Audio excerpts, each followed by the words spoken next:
the promise come upon us, realize that's our family time. You're listening to In the Scripts, Reloaded.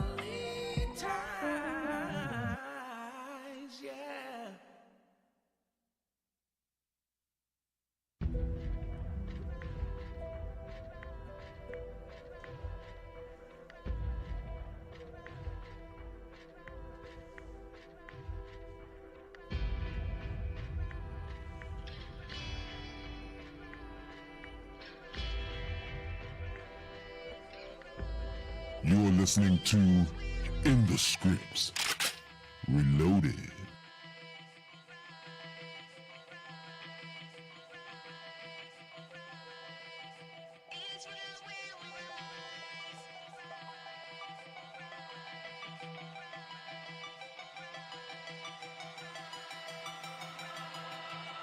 Somebody call the cops. We just witnessed another innocent man get shot. They heard of us, man, they scared of us, turning to murderers. And we the jury found them guilty, but their crimes won't stop. And then I walk in the name of Jesus. They walk in the name of Caesar. The white image of Christ is who he betrays, telling us disregard Revelations 1:14.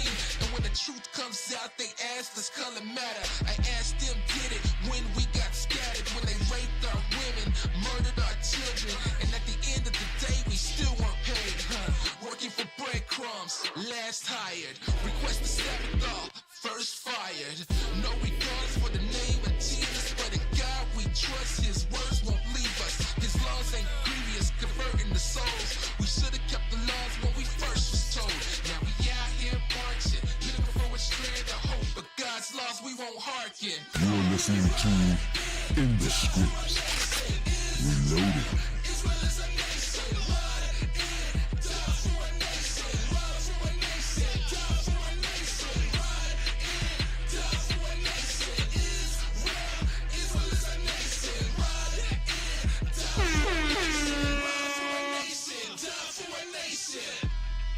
Cannot do all the talking. Some don't like what they hear and keep walking. Soon it's yellow tape and police chalking. Cause it up and they just won't hearken. Got to know who we are cause we forgot. Or it's more at the prisons, the rope and the gunshot. Don't have to tell you that the streets are right, but it's time you know about them secret plans. Black and brown at the bottom at the top. No, the protest won't make it stop. But our black skin is seen as a black, and the slums and the ghettos are signed or a lot. Some put them just in the constitution. But why the pipeline to prison institution? Why black Christ get a white dilution? Why our nationality still a confusion? Israel is a nation. For a nation. For a nation. For a nation. For a nation. Israel is a nation. For a nation. You're listening to Posted on the corner with the In the mic, a couple Scripts, verses that spread light to the Reloaded. dark like a sunrise. In this forecast, I can feel a mighty chance of meatballs being picked through these scripts as we feeding our people. The law steady creeping with no TLC and then plotting and scheming, hoping they catch us slipping. But I ain't tripping unless I'm about to preach the word in another country. You know that God gave his word to us only, homie. You know those dresses make our woman look better than precious. Proverbs 31:7 is better description. Lord willing, we gon' preach his word till the Lord get us from the trenches. Then boom, hey, sudden destruction, darker than Hiroshima, faster than the blink of an eye. I've heard we keep it during. I just hope you understand. I only rock for 12, and I ain't talking about Charlottesville. This is Israel. For a nation, Israel is a nation. For a nation, for a nation, for a nation. For a nation,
Most High Christ blessing. Woo! Y'all are tuned in to Inner Scripts. Reloaded. Take these off. That's a lot of noise. Who I got on my left? Officer Yacob. Who I got on my right? Officer Shema. Who I got on my far right? Officer LSJ. Far right. Officer Jacob. Far right. Officer Kashaw. All praises to the Most High. So we got a good show. We got one of them shows for the men. Right. To better us all, help us reflect on things that came out at men's conference. Yes. And I was thinking, you know, from last week, I was like, let me find some of the most depressing stuff I could find.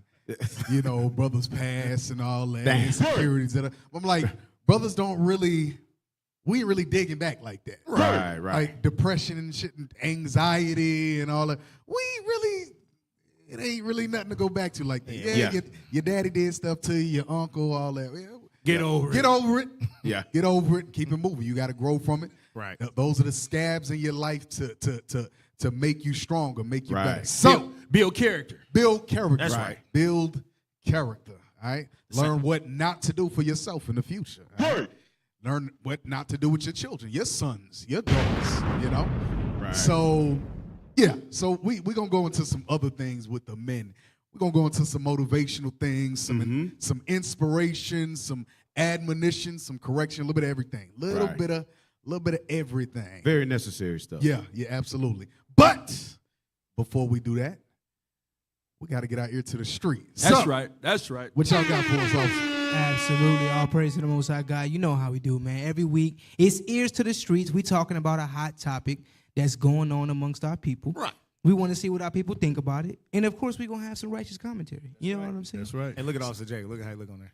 Look at your headphones. My headphones. I know, man, because I gotta hear what y'all saying. y'all be talking ish over here. Damn. So look, check it out. One of your favorite rappers, new on the scene, Glorilla, hot, young artist. I don't think she's out here. Hot breath. But hot breath. Right.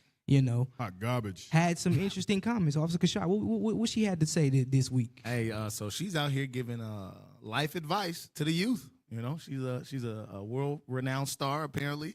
She came out with a hot track. What was the track? F-R-E-E. Yeah. So now she got some advice she wants to give to the young ladies of the world. And, Must be great. Let's see what it is, yeah. It's the rave of the internet. Can we play that video? Gorilla? Can we play Gorilla? And I just want to let y'all know, be toxic for the rest of your 20s. You only get one life. Live your toxic 20s. You never get to be 20 years old, 21, 22, 23, 24, none of that ever again in your life. Be toxic, because don't get in your 30s thinking you could just go slashing tires and doing all this crazy shit. You too old for that now. You too mature. So she be says toxic for the rest of your 20s. Pause it. And if you delusional, turn it. So she's saying the time to slash tires and be toxic is in your 20s. In your 20s. That's good advice. No, peep what she said. Peep what she said. She said when you get in your 30s, you can't do that because you're too mature. You're mature. She hasn't fully grasped the understanding on how maturity works. Mm-hmm. It's not just a flip you can just switch on. Pop, pop. I'm mature now. You got to practice learning the skills of becoming mature in your 20s in order for you to be in your 30s and be mature. Yeah. So what the hell make you think that slashing tires in your 20s is going to make you mature in your 30s? Because what you do most is what you do best. So if you're Facts. habitual tire slasher in your 20s, then chances are those habits going to follow you in your 30s. What you think? That's a judo parable right there. There you go. What was the judo parable? What you do most is what you do best. That's right. And not only will those habits follow you, but the consequences follow you. Fact. The mindset follows you. And I know it's kind of leading into what we're going to talk about today on the show with the insecurities. A lot of these things our people do because of insecurities, because of the mental hangups they have in their brain. That stuff don't just go away.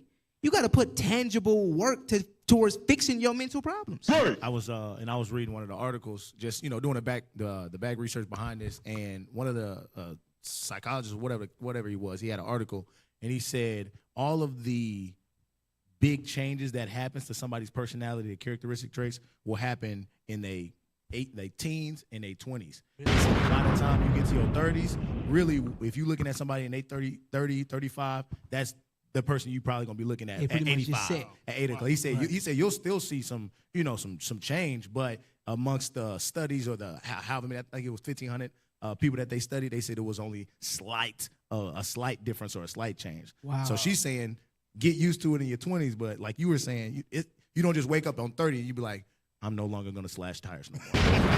That ain't how it works. Hey, she said some more, too. Play the rest of the video. Watch what she says. Just go slashing tires and doing all this crazy shit. You too old for that now. You too mature.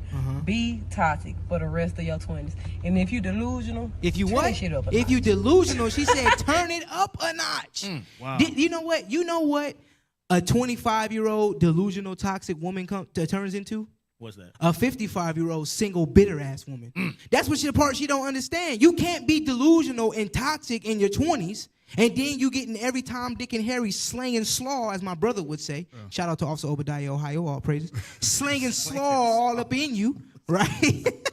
and then you 55 and you wonder where all the good men at. So LSJ, so she's gonna reinforce that behavior to her kids. They grew up from slaw. From slaw, getting slanging up in Yeah, absolutely. So that's a bad deal, right? It's all bad. It's terrible. The hell is this? Hey, let's see some of those comments. What's some of the comments? What the people had to say? Because Gorilla, she's a world-renowned star now. Got her teeth fixed.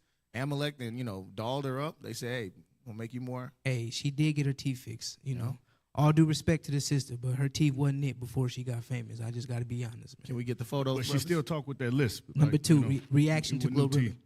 Yeah, she does still talk with that list. And she's from Memphis, so she got that, hey, mine, you know what I'm saying, mine. Stay toxic, mine. Mouth full of teeth. She talking to us. Right, for real, though. we got the photos? Hey, Number two, reaction to Glorilla. Pull that up. It's comments. You look back at the window, a brother staring right at you. It's like there's a problem. You was gonna say something else? Can I get Ecclesiastes 8:11 while they figure that out? Yes, sir. Because kind of got to reinforce some good stuff with the bad. The book of Ecclesiastes, chapter 8 and verse 11. Reproach not a man that turneth from sin. Ecclesiastes 8 Oh, and my 11? bad. I'm Sirach. Okay. My bad.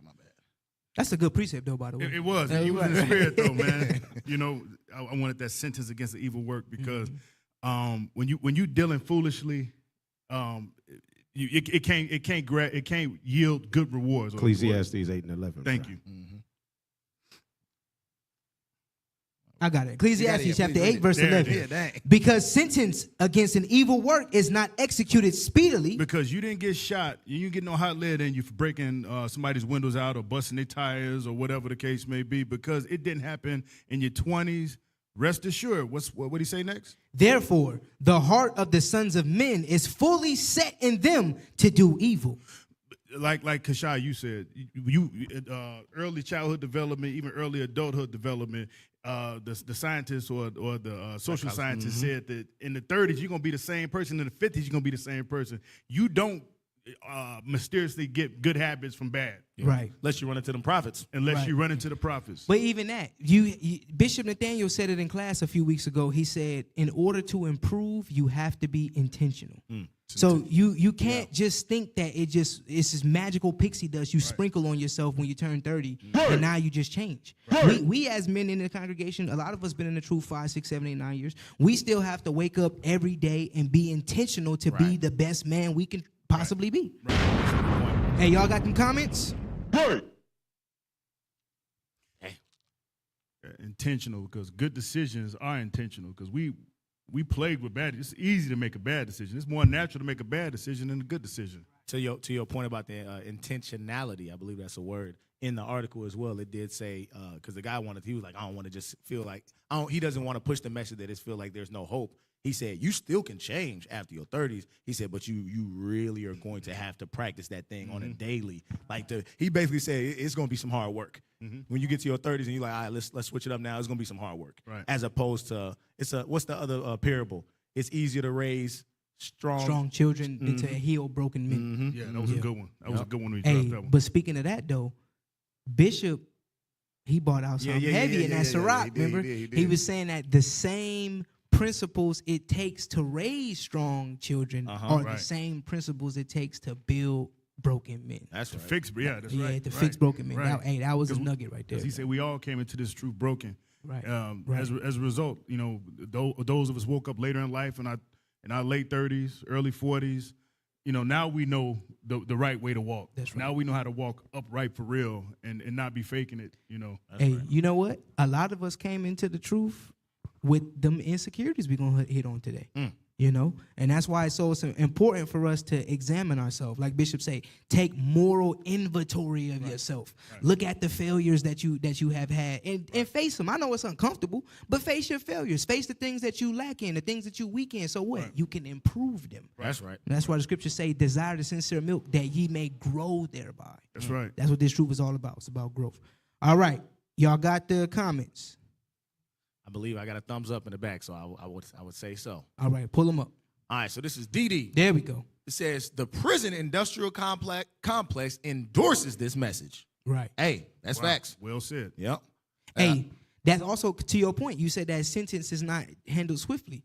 What if you 22 and you doing some foolishness for a couple years and nothing comes, and then you 25, 26, it catches you. So you didn't even reach the 30s that you said in maturity. What if you get caught up slashing tires and then you get thrown in jail for destruction of property or something like that at 26? And I didn't do that scripture justice because the end of it, basically, you're not getting away with nothing. Right. So in your 20s, if you in your teens doing foolishness, eventually it's gonna catch up to you. Right. And for the people that don't know what he's talking about with the prison, industrial prison complex, the same owners, these same Amalekite Jewish owners that own these record labels, these are the same men that are investing billions of dollars into privatized prisons and into these lawyers that create laws in order to align our people up or line them up into where they go from really the school to prison pipeline. For example, here in Texas, you know how many kids that they got smoking marijuana vape pens? Yep.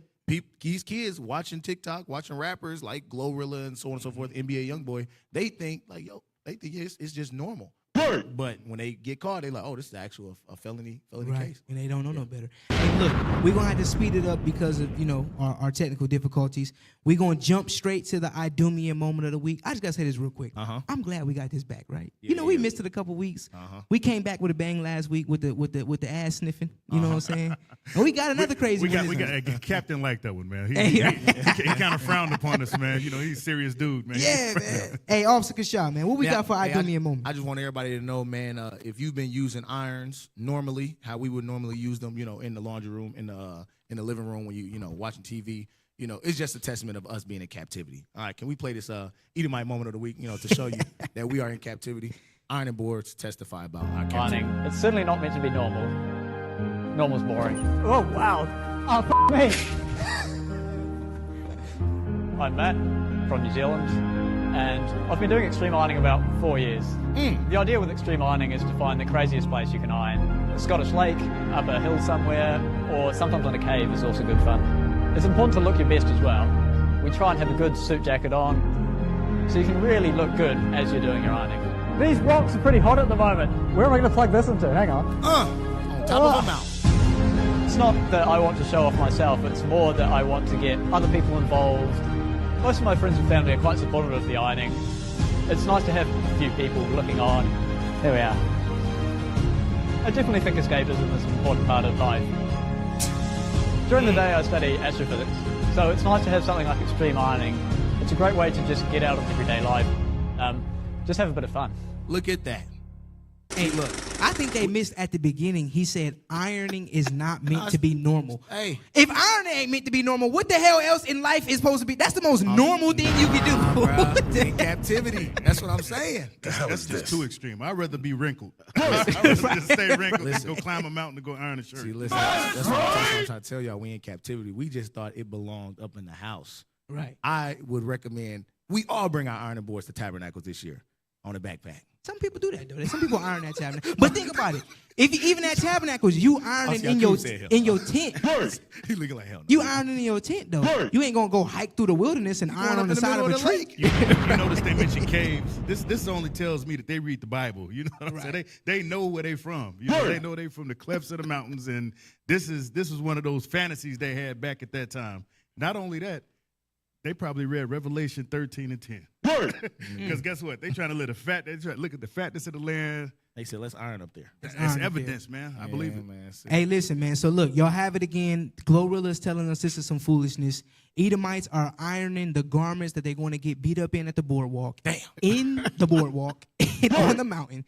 So, hey, you know. We're going to dig them out of them rocks. Hey, we're going to dig them out of them rocks with their ironing board included. With a wrinkled shirt. All praise to the Most High. It's back to you, Cap.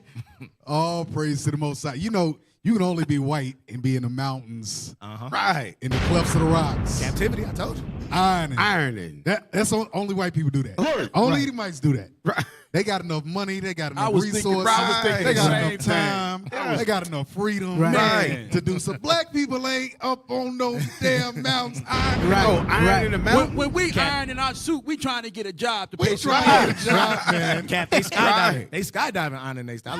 I went down the rabbit hole. He needs some Hey, milk. to your point about them having all the money, you heard what he said. He said he's an astrophysicist. Astrophysicist. So just ironing he on got the weekends. money. He That's why got he the money, right, got that's the why time. he, yeah, Right, he got right. the time. Yeah. Woo! Damn. Well, alrighty then. Alrighty then. Well. So, brothers, we're gonna deal with. We're gonna start from the beginning in terms of us as men, how we grew up, how we were raised. And actually, I got a question. Y'all know sometimes I come up with these pop quizzes for y'all. Mm-hmm. So I got some questions. We're gonna start with Officer Kasha. Give us what? No, I'm trying to. You trying to do something? All right, do fix your something thing. for We're gonna start with LSJ. LSJ, give us a little background of your upbringing. Oh man. Oh man. All right, on the spot. Okay, so I was born and raised in Columbus, Ohio. You Okay. know, all praise to the Most High. Too bad. I feel sorry. But go ahead. Right. Now, I will say this. I am rare, unfortunately, in the sense of our community. I did have my father in my life, my whole life. So all praises, shout out to my pops. Born and raised in the neighborhood, you know, like most of us. You know, my brothers lived some questionable lifestyles that I tried to stay away from. Grew up playing sports, playing football, basketball, ran track. I boxed a little bit, and then I came into the truth at 16. So all praise to the Most High. My brother found the truth. He told the family. My dad started watching on YouTube, found IUIC, and you know I was able to come into the truth that young. But I will say this: one thing that even though I had both parents in my life, and I do want to give all respect to my parents. Their relationship wasn't the best always. So it's certain things I noticed in the household that had an effect on me with relationship dynamics, with not seeing the proper order of a household, not seeing the reverence and the respect and so on and so forth, dealing with spirits of anger, spirits of bitterness, things like that. So to your point, when you talking about the going through the past and the insecurities and stuff, I started thinking when I seen it in the group, I'm like, dang, it's some things I need to go look at right there. Yeah. Some things you got to All revisit praise. and be like, Yeah. okay, is that Yeah. do I carry those traits now? Is that Right. something I need to fix? You right. Yeah. All right. All praises. So, Officer Jacob. Grew up in Gary, Indiana, which is, you know, what some would say would be the armpit of the United States of America. But I think I had a good upbringing. My father was a cop. Mother was a beautician. She was a beautician, beauty salon owner. So here's the thing. Saw some dysfunctional stuff, you know, coming up. You know, marriage, although they was married till he died, you know, I seen some jacked up stuff, you know, in terms of infidelity, which led to some real embarrassment. You know, I'm talking like mother coming to the school, beat up the teacher type stuff. You know? You know what I'm saying? So to say the least, you know, I wish I had the scriptures then. I wish we had the medicine then. We don't, and we didn't, but now we do. So if they take heed to what's coming out right now, now that the water's rising, I think that more families can be saved through these scriptures. All praise. Officer Yakub. I grew up dysfunctional as hell. So even though I grew up with in my age group, a lot of us had stepfathers in the house. So I grew up with a stepfather in the house, but he worked all the time. And besides working all the time, when he was home, he didn't have much interest in doing anything else. I don't ever remember him being at any events, you know, sporting events. He gave me all of the daddy talks and everything, so he was my father. But my mom ran the house, and my mom ran everything. And to be honest, it wasn't until I was an adult and began to look back that I realized that I resented that, because I started realizing the way that I was dealing with women and the women I was dealing with was because of what I was seeing with my mom. And I didn't, probably right around 30, I realized that I didn't understand manhood and so forth. So I went looking for, began looking for it. But it caused dysfunction, and it still causes dysfunction because, there's still some things now that'll pop up. And then, the only thing that you have is you can think back on the scriptures and be like, okay, damn, all right, I got to switch that up. I can't move like that. But it definitely caused dysfunction. Okay. Officer Kasha. So born Pine Bluff, Arkansas. We moved after my fifth grade to Michigan. Then after that, senior year to Texas. Single parent household. So my mom, I got my two brothers, older, younger. She never got to the points where it was a stepdad type thing, but it was one of the ones where it's like the scripture that talk about a woman that maintained a husband or a man. She tried to maintain a lot of sorry dudes, and they eventually just fell out. And if they wasn't sorry, it was like, okay, this is not the type of dude that you really want to be dealing with type of stuff. Outside of that, it was just I told one of my college professors one time, because they were talking about like, where'd you get your models, like who were your role models growing up? And for single parent household with a mom, most of the time with that void of having a father there is going to be your football coach, track coach, your uncle that's doing pretty well, that's kind of different than everybody else, whatever case is that you will listen to. And she said it was some kind of term for it, but I forget. But outside of that, it was sports. School really wasn't interested in it until I got to college, and I realized, like, okay, I'm not playing any sports anymore, so I kind of need to kind of lean heavy into the school, unless I want to be like my uncles, cousins, brothers that I'm seeing, and they just smoking weed and ain't doing shiftless kind of stuff. But yeah, kind of I say more along the lines of like, hey, wherever the opportunity arises, just get it, I guess. Okay. Officer Shema. Well, grew up in Arkansas. My story kind of similar to Kashad's, because I grew up in Arkansas. Then during the Industrial Revolution, my parents moved to Michigan. But in Arkansas, my grandma raised me. My parents got a divorce. And I moved to St. Louis, then to Michigan, then back to Arkansas, stayed with my grandmother. Got older. She couldn't really control me no more, so my uncles kind of took hold of me. Then the crack era happened, so the streets got to me. Caught a couple cases, ended up doing a little time, sat down for a minute, decided to get my life together. Came out, met a couple more friends, decided that, you know what, either I'm going to get with y'all or I'm going to start doing something positive. Well, those friends decided that they want to try to make millions. Some of them did make a lot of money. I decided to get a job. So that right there, I think, changed my life, because it was like a fork in the road. Either I could have went with my homies that I did now, by the way. Dang.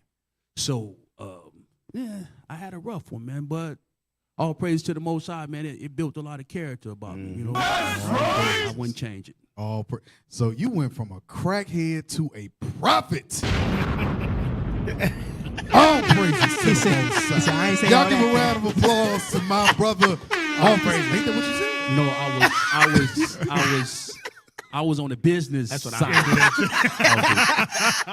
That transaction. Brother had a PhD in urban pharmaceuticals. Yeah. But if it would have somebody repent, then I would accept that. Oh snap! He wasn't no crackhead. I'm just serious. What a turn of events. Yeah, he was on What the about business yours, side of it. So me, grew up. My father. So y'all know Officer Soraya, my stepfather, but he's really, from 8 years old up, that was my father. Yeah. I knew my real dad. But there was that dynamic where, you go to his crib for some time, once a month, twice a month, something like that, and then you come back home. But stable. I saw, stable home, stable work, stuff like that. So nothing crazy, no crack, no prison time, no running the streets and nothing like that. All praise to the Most High. It was good, similar to LSJ. You know, so Just all a praise to the little- Most High. I didn't bring all the things. Yeah. Oh, so there was crack in his No, in It his was- story. Okay. It wasn't no crack. It was a lot of Crack Christianity. It was right, a lot of crack Christianity. That's for Yeah, daggone sure. yeah, But yeah. the neighborhood I lived in, a lot of the brothers I grew up with, some of them are dead, and I'm young, so some of the brothers went to jail and all that. I just was more so focused on playing ball because I seen my brothers go through that life. Right. And then I seen, the brothers around me in my age frame doing certain things, so I kind of try to stay away. I got into a few little situations, little scuffles here and there, but for the most part, I focused on playing football. All praises. All praises. Can I tell a true story? Yeah. My grandfather, my dad's dad, and I knew him. His name in the streets was Cadillac Blue. That'll tell you something. His name was that was his nickname, Cadillac Blue. Every year he had the new Cadillac. That's what he was known for. But he died a millionaire. Damn. He died a millionaire. Okay. But because of the relationship that he had with my father, he and my father's relationship wasn't good. When he died, my father received a phone call from a bank in East Texas saying, hey, your father died, but he had left this, that, and the third, but we noticed lately that there's money coming off of this account. We don't know that you know this. And I didn't know nothing about it. Because my grandfather was Cadillac Blue in his young years, but in his older years became the old doting, the old doter. Yeah. A woman brought him to a piece of bread, and all of the land, the acres that he owned throughout Buffalo all the way to Texarkana, the houses that he owned, and the millions that he had in the bank, this woman with somebody else, she married him when he went into a nursing home, which shouldn't have been able to happen. But a young nurse that worked in the nursing home was able to marry my grandfather after he had some strokes. Wow. My father didn't know. She attached herself to the money and drained everything. Damn. Drained everything. Damn. The wickedness of a woman. Woo! Solomon Mama tried to tell him. Yeah. She told us, don't let a woman turn you to a piece of bread, man. Yeah. Damn, lose everything. Everything. And for us, and I'm talking about black people, that's, even if not necessarily millions, we have a lot of those stories where we can't pass basic, even if it's just one crib. Yes. Right. We there's so much dysfunction within. Oh, that was just my baby mama. That was just my baby daddy. Oh, well, your daddy had this over here, but you can't inherit none of it because they wasn't married, and he had. It's like, damn! Imagine if we just had a righteous marriage, right, and we raised righteous seed, and where would we be at right now? But then again, those are the curses. Those are the curses. Well, it's the title that the insecurities of life. Yeah. Yep. And you know what's funny too, Cap? When I think about it, I had got a scholarship to a JUCO for a trustee leadership, right? For just being a leader and being, in my academics, right? I just imagine sometime if I would have had my mom and pops at the house, what would have happened? Would I still would have been out there wild? Could be. Right. Could be. You know what I mean? Right. Sometimes a kid just need guidance. You know what I mean? Yeah. It's the truth. But I'm not blaming them. You know Yeah, what I mean? yeah. But sometimes I wonder, like, you probably could have did a little. I'm not doing. I'm in the spot where I need to be. Right. Yeah. I'm next to Cap, so I'm straight. You know what Right, I mean? I right, can right. deal. I'm good. Life is good now. Yeah. You know, I'm on my way to the king. I ain't got nothing to complain about. Yeah. But you know what I'm saying, though. But like Cap said, men, think about it. All of us just heard those stories. And unless you had told me those stories, I would have never known, because we don't see the pain on each other the same way that we do with women, but we see the effects of it. Right. We see the effects of it. Right. So let's pull up this first article. 7 types of emotionally abusive parents and their effects on children. Who found this article? I did. Yeah. This is you? LSJ. Yes, sir. Okay. A little bit of this happened in my life since we talking about insecurities. Okay. All right. Well, let's read this first part. It says, what is emotional abuse from a parent? Emotional abuse from parents can take many forms, including verbally abusing, terrorizing, exploiting, isolating, rejecting, neglecting, and parentifying. And so some of those things, a few of these things, some of you brothers mentioned just within your own homes. Even if you had a father in the home or a stepfather in the home, let me go back to it. You experience the isolation, the rejection, the neglect. Parentifying, I ain't never heard of parentifying. I don't know what y'all got to look that up on the back I've end. never heard of that. Parentifying is when you put your kids in like adult situations they're not ready for. Like for example, your son is your boyfriend. No, making something like that. The daughter the basically the provider, or The- making the son, making or the daughter the the mom of the babysitter. house. Oh, It's okay. typical in young moms because they still want to go live that young life. So they have a young daughter who's momming their baby siblings and all. She 11 years old. I raised you. And you want her to act like the mom of the house, but she ain't nothing but 11 years old. changed That's your diapers. parenting. Yeah. Make sure we had that for next week when we deal with the sisters. Yes. Okay. Please make sure we had that for next week. Y'all gotta pull some stuff up for parentifying. Not now, but just for next week. Go ahead. It occurs when parents readily interact. Repeatedly. Oh, sorry. It occurs when parents That's that cataract. Go ahead. It occurs when parents repeatedly interact with their children in a harmful way. The parent's abusive behavior can be chronic or only when triggered by alcohol or other potentiating factors. Types of emotional abuse by parents. Emotional abuse is hard to identify because, in most cases, it occurs behind closed doors and does not have obvious physical signs, as opposed to physical abuse or sexual abuse. It is Okay, read that part again. Emotional abuse is hard to identify because, in most cases, it occurs behind closed doors and does not have obvious physical signs. So the neglect, the parentifying. Right. Now that has some outward signs, parentifying, but the neglect, the rejection, stuff like that, it doesn't leave bruises. It don't leave marks. Right. Go ahead. As opposed to physical abuse or sexual abuse. It is not always clear to what extent abusive behaviors are considered emotional abuse, as they are sometimes seen as bad parenting skills. Here are some type of abuse from childhood that can leave emotional scars. So these are some of the emotional things that even men deal with. Yeah. Right. We've grown up with. Grow back up. Having dealt with all the way to the top. Nope. Thank you. Having dealt with, this ain't it. It's one more. Got to go up. There you go. Thank you.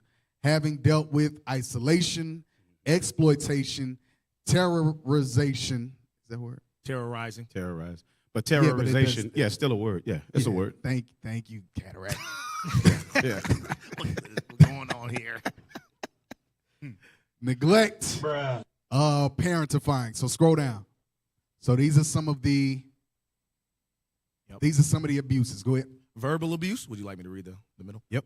Verbal abuse from parents includes belittling, name-calling, degrading, shaming, ridiculing, singling out a child to criticize or punish, and humiliating a child in public. You ain't shit.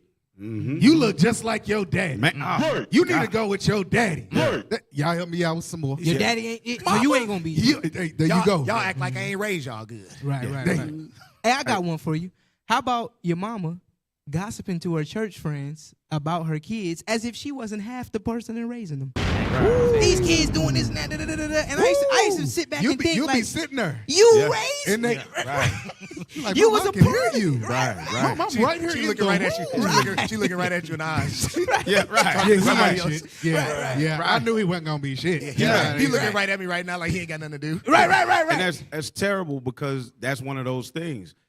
If your daddy ain't SH, right? If your daddy ain't shit, I'm gonna just say it. If your daddy ain't shit, you as a kid, even though you don't really know that, you know that, right? Because your grandmama, your auntie, everybody around is saying your daddy ain't shit, right? So as a kid, you know how a kid has big dreams. What do you want to be? Oh, I want to be a police officer. I want to be an astronaut. I want to be a scientist, right? A kid has dreams. But when you do something or several times do something, your mama say, you're going to be just like your daddy. Right. Well, as a kid, you recognize your daddy ain't shit. So what is your mama telling you? You ain't gonna be shit. Right. You And- can't be that police officer, that scientist, that this and that. And now you live your life trying to overcome the fact that she just said you're going to be like a man who you know ain't shit. Officer, can I say something to that? To that point, and similar to what we were talking about, the things that happen in your 20s and early ages, they don't just disappear once you turn a specific age. They stay with you forever. And Esau will document everything. I remember my first year teaching. I'm in the middle of class, And one of my students came up, you know, they technology savvy, came up and was like, Mister, I found you on the internet. This is before my name was changed. It's an image of a mugshot of my pops going to prison. Dang. Not me, but we look very similar. Yeah. Like this is I'm like, what is this? I don't know who this is. Click. Yeah. And I was Damn. like, yeah, I need to go ahead and get my name changed. Yeah. Oh shit. Damn. Hey. Damn. Oh, Pretending to be an FBI agent, robbing people in Little Rock. Yeah. God, dog. He said, Mister, is this you? I said, I ain't read this article. Damn. Your face cracked when you see that. Right. I said, I'm about to get fired. Because you got to shuffle, bro. Like, what the hell am I going to do? Right, but your heart probably dropped to your toes. You know, another one that we don't often talk about, like in black communities, colorism. Like, Yes. you too black, you too light. So people be having like effed up images of themselves, thinking, you know, I need to be lighter, I need to be darker, or you know what I'm saying, and hating their own skin complexion. When no matter what color of black you are, you're beautiful according to the Bible. That's right. And you know one thing, this is why Christianity is a hell of a drug, because what you just said, you too black. You're black, filthy, ungodly black skin. Oh my God. Right. Bring it out. Right. And your own mama is telling you this. Where you think she got that from? Yep. Right. She's saying white Jesus, white angels, Right, or white God every Sunday, every Bible study Wednesday, every choir rehearsal on Saturday. That's what she's seeing. From generation to generation. Generation to generation. So then she got a black child. Yeah. Right. She said, well, damn, you ain't like my Jesus. You don't look like my Jesus. That's right. So you ain't going to be SH. That's right. That's right. Right. Now, I was going to say something. I think I forgot. Don't make you get a Jerry curl because your head now. Yeah. God, dog. That sounds like some pain. Texturizer, yeah. You had Hey, a script for it, Cap, Cap. while you looking for it, can I pull some? Get Isaiah 52:1 real quick. Because you made a point, you said about how we go into church and we thinking about the white Jesus, the white angels, the white this and that. It's constantly being reinforced of godliness, of holiness, of purity is of our counterparts. Watch this verse. Watch this. Read. The book of Isaiah, chapter 52 and verse 1. Awake, awake. Put on thy strength, O Zion. Put on thy beautiful garments, O Jerusalem, the holy city. For henceforth there shall no more come into thee the uncircumcised and the unclean. The Bible says to put on thy strength and put on thy beautiful garments. That's why when you look around the school and we have the pictures of our forefathers in their garments, in their royalty. When you see the bishop and the leadership, and then when we do the men's conference, they got their garments on. They looking like the superheroes. That's why it's so important for us to have that image. When we march through these cities, we march through Baltimore, we march through Memphis, we march through Chicago. You see them little boys looking at us? Right. They got a twinkle in their eye, like, wow, look at these men that look like me. I can be like that. Right. And I'm starting to see that with my own son, too. He 2 years old. Anytime IUIC come on the TV, he jump up, he running, he looking, he pointing at the screen, he getting excited. That's important. So for all you Christians that say, it doesn't matter what Jesus look like in the image, all that bull crap you talking about, we going to keep teaching the black Messiah. We going to keep showing the images of the black Messiah. We going to keep putting our leaders in the baddest garments. And don't give a damn what you say about it. We going to keep the bishop on a horse. So my children can look up to powerful black men to be a powerful black man one day. That's right. Bishop might come in on an elephant one day. That's good stuff. That's good stuff right there. Oh, snap. Hey, get Ciroc 28. So, going back to the verbal abuse, it includes openly telling children they are worthless or calling them derogatory names. Sirach chapter 28, verse 17. The book of Sirach, chapter 28 and verse 17. The stroke of the whip maketh marks in the flesh. That's why I said what we're dealing with is not so much physical. A whip will make marks in the flesh, right? Go ahead. But the stroke of the tongue breaketh the bones. But the stroke of the tongue will break the bones. It will break a spirit. Right. So you got this young boy, 10, 11, 12, 15, 18, whatever years old, and all he's heard his whole life, he ain't SH. Where you think he gonna go to get some encouraging words? He gonna go to the streets. Right. He gonna go to the niggas that's on the corner. Because they telling him, yo, you get some money. Get out here and get some money, man. You see, we got all the hoes. We got all that. Right. He gonna go somewhere where he can get some encouraging words. Right. He has not seen the police officer, the doctor, the brother that's in IT. He hasn't seen the father that's worth SH. Yes. Right. In his Right. words. Right. Even though his ain't SH mama married a ain't SH Negro. Right. Right. But that's another story for another day. Right. That's another show. That's another show. And Cap, it's more on that. No. I'm gonna get to it. But so he ain't seeing no positivity. he hasn't seen no positivity. Yeah. No positivity. So not only has he not seen positivity, he's never heard a positive word outside of Brenda. I don't know if they still call him Brenda, naming him Brenda in probably not, 2023. but- But whatever, we're gonna go with Brenda. Whatever. Brenda, an old name, but I know a lot of Brenda. We think we know what you're talking I about. know, yeah. That's an old. That's a name from my era. But Brenda, she gonna whisper in his ear. Yeah. Because he already insecure. Right. So any sort of sweet, flattering words, he gonna run with it. So then you wonder why he got 2, 3, 4 kids running around the streets. Right. Because he done gave ear to every flattering word. Yes. Because he's always heard he ain't SH. That's the first time he done heard. Right. Because even his teachers, it's a bunch of white teachers he with. They saying you ain't SH. I'm just giving you, I just don't want you to go to jail. Right. And in some cases, Cap, you'll have the white teachers where they'll see the situation. They'll be like, okay, this one I'll speak some kind words to, and that'll be that seed that's planted where he gets older. He's like, all right, I'm just give myself a white woman because the only person that ever talked to me nice was Miss Carol. That's my right. English Right. teacher. That's right. You know. Yeah, that's true. Dang. That's heavy. Read on.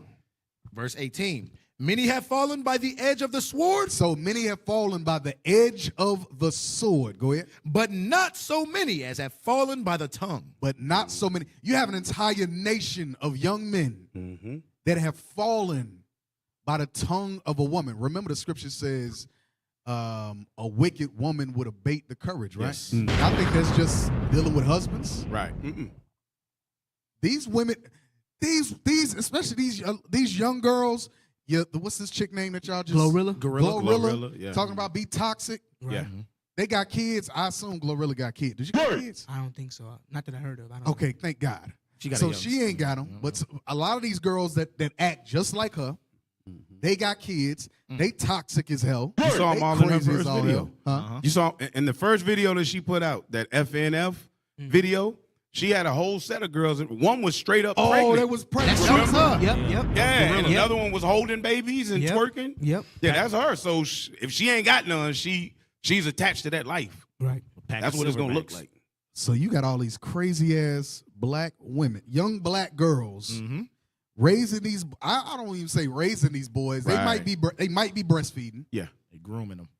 but they're grooming them to be freaking monsters. Right. And it says, read that part again. Many have fallen by the edge of the sword, but not so many as have fallen by the tongue. And all them, you got an entire generation of young men that are gonna fall by the tongue of these wicked women, by the tongue of these wicked mothers, by the tongue of the wicked, evil black woman. We talking about the unrepentant. So sisters, if it don't apply, let it fly. Yes. Right. But if it do apply, fix it. You know what else too, Cap? To your point about the tongue, Yeah. those young boys that were raised by those mothers, and if they just so happen to be in their kid's life because they've been reinforced with that type of speaking, they gonna speak to their son the same way. So now the boy is getting the tongue not only from the woman, but he's getting the tongue from a scarred man who never learned how to be a man properly. Right. Read on. Verse 19. Well is he that is defended from it, and hath not passed through the venom thereof, who hath not drawn the yoke thereof, nor hath been bound in her bands. Bound in the bands of a wicked tongue, an ungodly, toxic tongue. Sheesh. Blessed is the brother that ain't been bit by the venom, that has not felt the effects. Because Right. you know venom will kill you, right? Oh yeah. Venom will kill you. Yes. So the scripture just said, wicked words, a wicked tongue, you will die by that. So, brothers, sisters, it behooves you to speak the scriptures, speak life into your kids, even in your frustration. Because now I'm pivoting to sisters in the truth. Is that in your frustration, you'll say things that are so out the spirit that you don't even understand that you're abating the courage. You are discouraging. You are on the verge of verbal abuse. What's wrong with you? You just ain't SH. What's wrong with you? Sit your dumb ass down somewhere. All this, I understand you. I understand you get frustrated. I get it. Yeah. I get it. But use the scriptures. Yeah. Use the scriptures. We got them. You look like you got something. I do. What you got? Proverbs 18 and 21. My eyes lit up or something. You saw me. Yep. The book of Proverbs, chapter 18 and verse 21. All this does is double up on what you just said, Cap. You said it perfectly, but this is Proverbs 18 saying the same exact thing. Read. Death and life are in the power of the tongue, Read. and they that love it shall eat the fruit thereof. So if you're going to speak death, or you're going to speak life. I mean, so we really got to be mindful of our speech, especially the sisters, the mothers, the fathers, people in those parental roles. What they say has a huge impact on the development of those kids, whether it be negative or positive, whether it be life or whether it be death. Because every day, excuse me, Cap, because every day you can speak to your child and you can tell them, one day, son, you're going to be great. Right. I can see it on you're going to be great. You're going to be something special in the world. Mm-hmm. Your son to remember that day. That's right. Even if you tell that, even if a mother tells that to a son that's not hers, he will remember that woman saying that. Or she will remember that. A little daughter will remember that. The mom saying, girl, you are so beautiful. Don't let no man take advantage of you. Right. She'll grow up saying, my mama always told me that I was beautiful. Right, so you can't tell me nothing. Right. My mother always told me that I was going to be something. Right. I knew I was going to be great. Right. You know what I mean? So you got to speak that life into Yes, it. sir. Yeah. Yes, sir. Go to the next one. Terrorizing. Terrorizing is life-threatening, making a child feel unsafe, setting unrealistic expectations with the threat of harm if they are not met. Now, I'll tell a child I'll knock your fingers off your head. Oh, yeah. I'll tell a child Me real too. quick. So, you know, this was written by white folks. So some of this stuff, you know. Got to season it. Huh? Some of it we got to season it. Yeah, because you know how we do. But you know what though, Cap? What you One said, is stronger than the other one. We stronger than the other nations. Yeah. but Go even ahead, with Uncle. this terrorizing point, we know we say certain things like, boy, I'll beat you, whatever, you know. But sometimes this terrorizing can go extreme. You know? And I think that's what it is really talking about, because I've heard some threats from some mamas to some sons that I was like, yo, that's like you talking to just some nigga on the street. Right. This is your son you talking to. Yeah. Damn, you willing to do that to him? Wow. You know, Right. so yeah, man. Yeah. Damn. That language get real aggressive, man. At least in the 2000s, I believe, when the baby mamas, that the crackhead baby mamas, the crackhead babies that had babies, they'll talk to their kids like, B, I'll bust you upside your MF head. They would talk to their 3-year-old daughter like that, a 5-year-old kid like that. Yeah. Throw a game cartridge at them and hit them upside their head. That's what was going on in the 90s with these mothers that shouldn't have been mothers in the first place. Right. That stuff was real. Yeah. And you know, and I'm sure somebody online has seen videos. You probably been scrolling through World Star, TikTok, or whatever, and you've seen mothers and daughters fighting each other. I'm talking about fist fighting each other. Yep. They didn't just start fist fighting each other when the camera came on with what you saw. Right. Mama Bender said, bitch, I'll beat your... Yeah. Yeah. Say something else. I'll beat your... Yep. Been saying that. So to your point, that's the terrorizing. Now, you know, the stuff that we say just... Girl, I will knock your legs off. Are we gonna literally knock the legs off? No. But I will beat you on the sides until you get a clue. Yeah. Right. Yeah.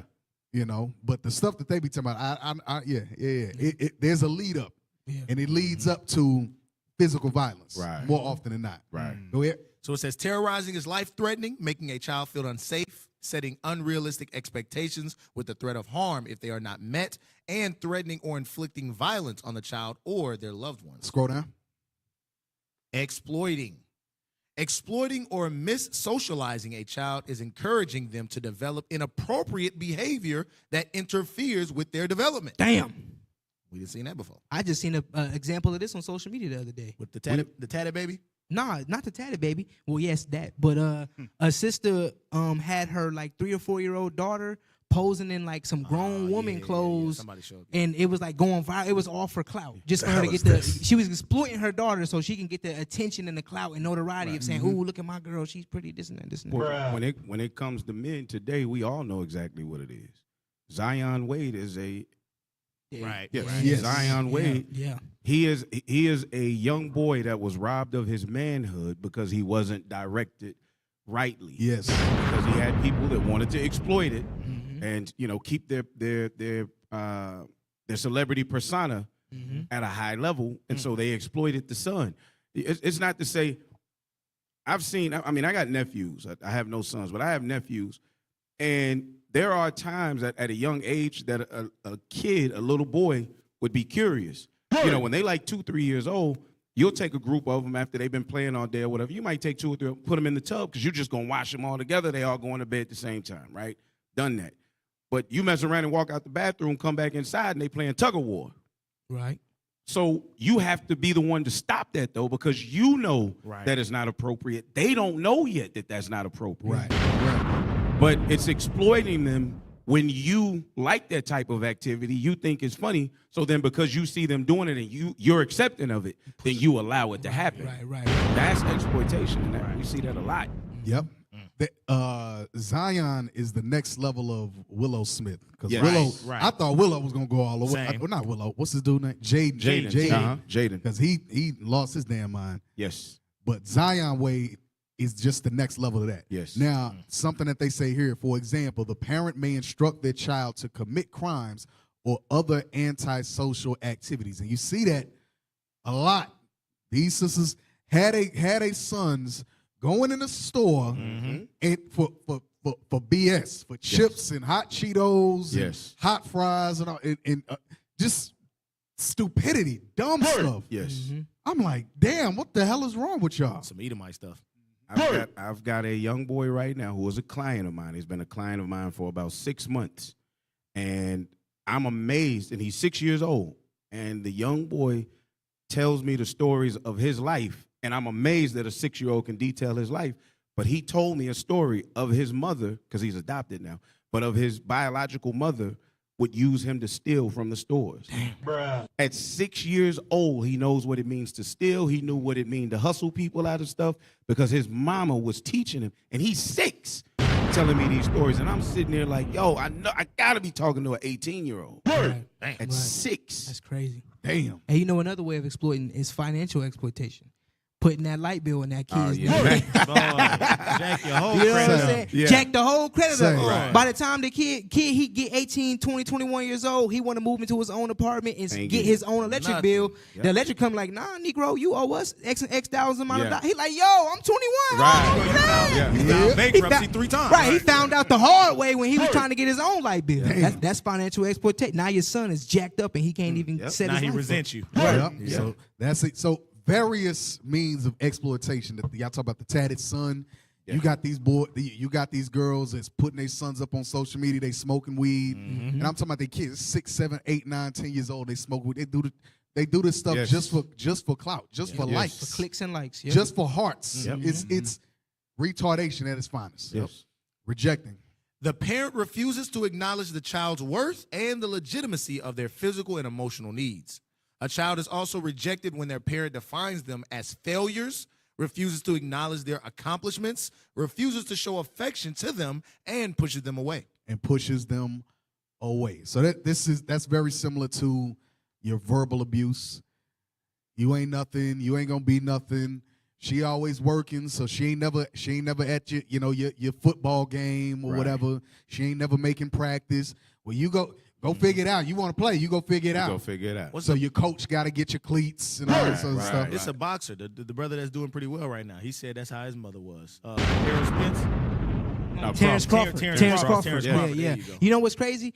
He said that the reason why he fights with so much rage is because of that upbringing. Yeah. His mama wouldn't go to his fights. She would tell pay him, kids to fight. She would pay kids say, to try I'll to give beat y'all him up. $10 if y'all can beat him. Yep. Wow. She And would he realized she would later. fight him herself So in she the would street. exploit him. She would Exploit him. Yep. Yep. And Gotcha. rejected him. And now he is. We look at it in awe because he has great skill. He's one of the best boxers. Right. But he fights the way he fights because of the trauma he went through growing up. But It's crazy. The rejection that he saw in it, though, is because looking at the rejection, he said that she never told him she loved him until he won his first championship or something. Yep. When he won his first championship belt, she told him. He was like, "Why did it take all these years for you to tell me you love me now?" Yeah. But you can see emotionally that he's stuck with his mama, like, and that's a big part of what happens. Is now this boy doesn't know how to let her go. Yeah. You know what I'm saying, or to deal with what mama did. So what is he gonna know how to do when he gets his own woman in his life. Yeah.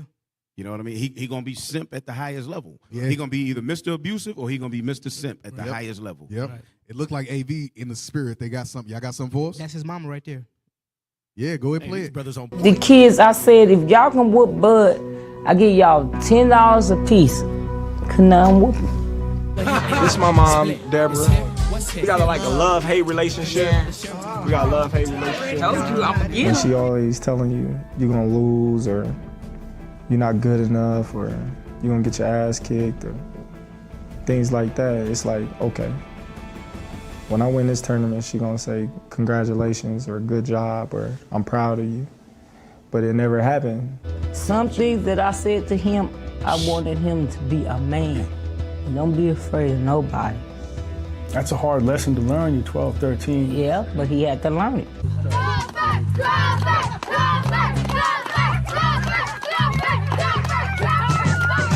That's his mama's. That's his mama's still. It's kind of 13 where I'm from. But see, this is the part that is missed in this is he's the rare case that he turned it into something quote unquote successful. Now we know Greek is fashions and all that, but he turned it into something quote unquote successful. He's now a multimillionaire from fighting. How many of these brothers take that same aggressive fighting mentality and don't do it in an organized manner in the ring, but do it on the streets and end up going to jail or being killed? Matter of fact, killing they brothers. he actually was like, he got shot in his head. Well, yeah, now I remember. Yeah, he got shot in his head early in his boxing career. Himself to the hospital. Yeah, and drove himself to the hospital. So a lot of brothers, they don't turn it into the organized boxing form. They on the streets wilding out and either hurting somebody or getting hurt themselves. Well, I mean, like Officer Yakub said, it may not have manifest. It'll manifest in various ways. If it doesn't manifest with just wilding out in the streets, it's gonna manifest in his love life or the lack thereof. Right. And I don't know what he does in his personal life, but that could take a million different turns. Like you said, is he going to end up being a simp and he's going to have kids all over the place?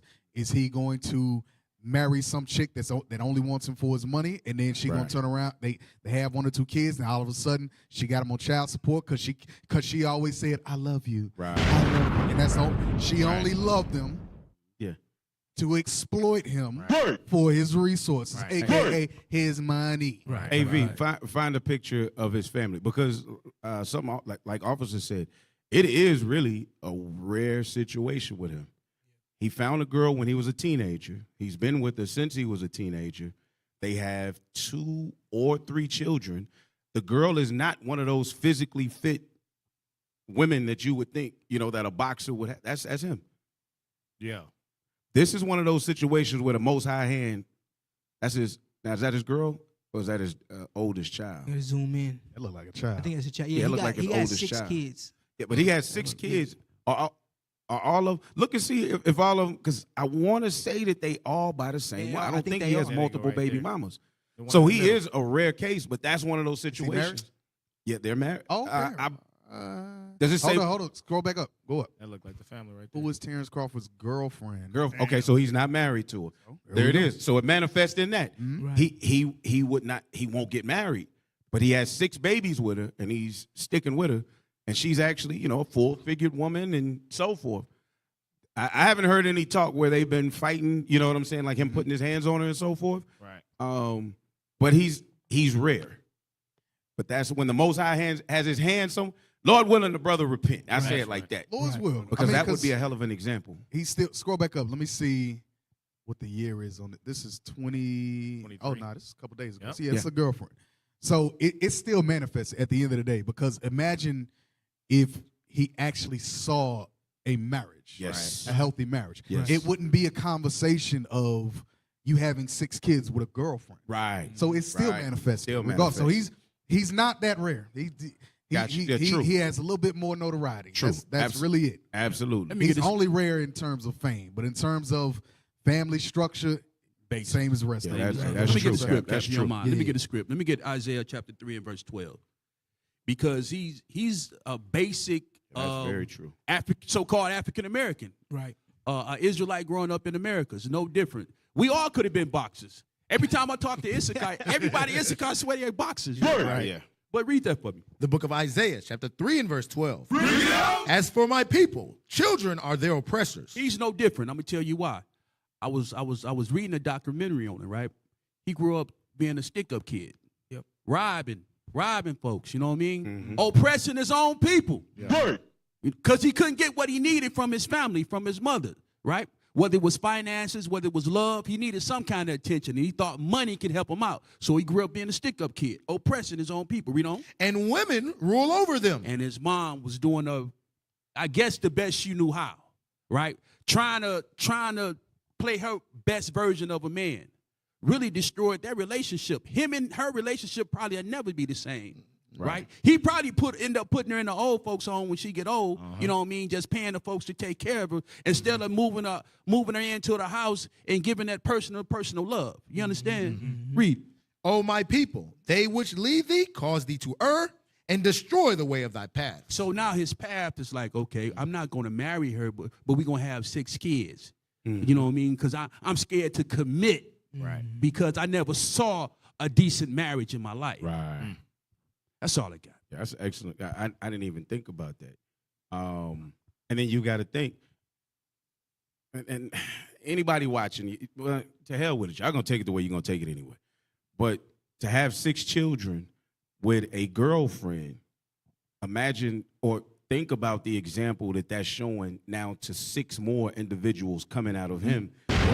You know what I'm saying? Yep. So however many sons he had, that's a duplicated process. Right. And when it comes to actually understanding the building of a nation, their mindset is not set in on. them. Yeah, it's not in them to build a nation. Give me Sirach 16, verse 1 and 2. And why? Because I don't want to forget what I'm going to say. Okay. You also, that goes back to the inheritance. Now, Yep. he got all this money. Right. If he drops dead tomorrow, Mama. where's that money going? Right. To the mama. It ain't going to the kids. Right. It's not going to the girlfriend. Right. It's going to the mama, depending on what they got set up. But I highly doubt Right. they got certain things. I mean, I don't know, but Yeah. Go ahead. Yeah. Read that. Typically, though, Cap, they don't have nothing set up. No, When yep. you look Right. at the overall basis of so-called African Americans. Yeah, because I should have been a millionaire if it was done right. Yeah, but thank the Lord you wasn't. Yeah, 'cause hey, you the might most I not be knew, here. he knew I was a damn fool. Yeah. The book of Sirach, chapter 16 and verse 1 and 2. Desire not a multitude of unprofitable children. Now, this is not talking bad about any of his children. Unprofitable children is mean they're not profitable to God. They're not profitable to the bringing forth of the truth, right? A good tree brings good fruit. Bad tree brings bad fruit. So not profitable now, because it's not to say the Most High can't breathe the breath of life into them. But right now, don't desire a multitude of unprofitable children, meaning children that do not know the commandments of God. Right? Neither delight in ungodly sons. And that's why it says that ungodly sons, those that don't know to keep the commandments. Go ahead. Though they multiply, rejoice not in them, except the fear of the Lord be with them. So you can't even rejoice in having 6 to 8 kids all by one woman, because even though it sounds good, if the Most High is not mixed into it, then it's not built on a solid foundation. Right. All right, so we're going to take a quick commercial break, and we're going to come back to isolating one of the 7 traits of, what was this? Bad parenting, basically. All right? Lawsville will be back in a minute. Y'all are tuned in the scripts.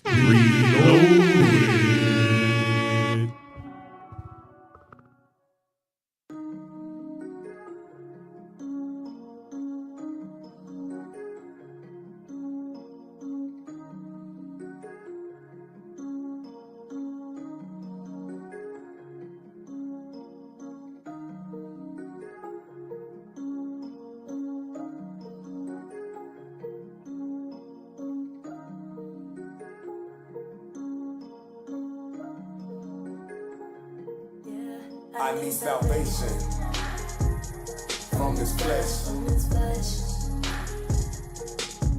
I need redemption because I'm vexed. Yeah, I'm praying he listens, cause I got a thorn that is deep in me. And I've been torn, evil is with me. Consumed with envy, lust is tempting, and I give in to sin. Thoughts on replay, spinning again, no DJ. Running this race, no relay. Getting hitting the scripts, no delay. I'm in need of medicine, sitting in the streets and in need of residence. Look in my closet, you might see a skeleton. Locking the door, I cannot let the devil in. But he gon' knock, knock, knock. I feel it when I'm tempted. Ain't no exemptions, got me tripping. This my disposition. Diligent inquisition hit me, then it's admonition. That's the way of life, that's the other option. So I better think twice, I'm really a mess. A real life wretch, a walking, talking wreck. Best keep saying just do it like the shoes with the chant. I'm fighting to breathe, I'm starting to believe it's a knee on my neck. And Lord, it got me vexed, vexed, vexed. But I cannot be defeated, spirit won't be depleted. I need it, believe it, I find my strength and weakness. I'm eating the bread of life, upload God law through the terabyte when I'm fighting the sin. I'm fighting to win, then go out and fight for my king. Eat, sleep, then do it again. I need salvation from this flesh. I need redemption because I'm vexed. Yeah, I'm praying he listens, cause I got a thorn, then it's deep in me. And I've been torn, evil is with me. Consumed with envy, lust is tempting, and I give in to sin. Yeah, my carnal flesh is weighing me down, my soul is vexed. When the trumpet sound, I know we got next. But I'm throwing punches, trying to pass the test. Satan got my name coming across his desk. I'm watching my back with every step. My thoughts be vexing me, all of these bills be stressing me. Asking the Lord for the recipe, so I cook it up before the death of me. I'm chained down by mortality, I need a new body from my God without a warranty. Lord, when will it end? I know we gotta conquer sin, standing strong against the wind. This thorn pricks and it's deep within, and the man in the mirror I'm battling. So with every fast I'm killing them, starve him out, it ain't no sin for him. Feed my spirit with the benefits, restitution I need all of it. Crack the code, I'm solving it. Truth be told, I'm bossing it. I got to overcome this wickedness. I give him my all, get up when I fall, and fight for these laws, accepting the call, and examine my flaws. Yeah, cause I know that it's me, denying desires in me, and I look to the highest of strength. I need salvation from this flesh. I need redemption because I'm vexed. Yeah, I'm praying he listens, cause I got a thorn, then it's deep in me. And I've been torn, evil is with me. Consumed with envy, lust is tempting, and I give in to sin. Place can't match you what you gonna. Place can't match you when you come. Place can't match you and it's on you. Get a man's what you really gonna do. What am I gonna do when I'm done? I'm like at me now, look at me now. I need a bite, don't catch me. Save me from myself, I'm dangerous, simply when says enough. I don't wanna listen to the scriptures on the lust. Don't feed it, solving it out. Make it the winner top. Don't let it run.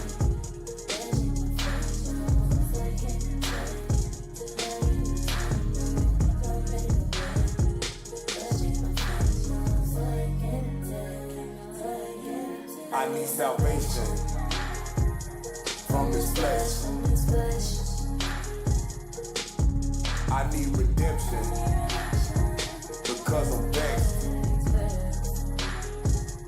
Yeah, I'm praying he listens, cause I got a thorn, then it's deep in me. And I've been torn, evil.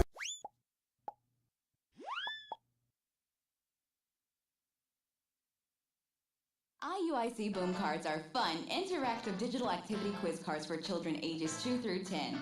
Our Boom Cards offer an educational product that is the first of its kind. We have decks in English and Spanish, tailor-made for young Israelites to learn our history and commandments. You can use them in your homeschool classroom and after-school assignments, or even on the go.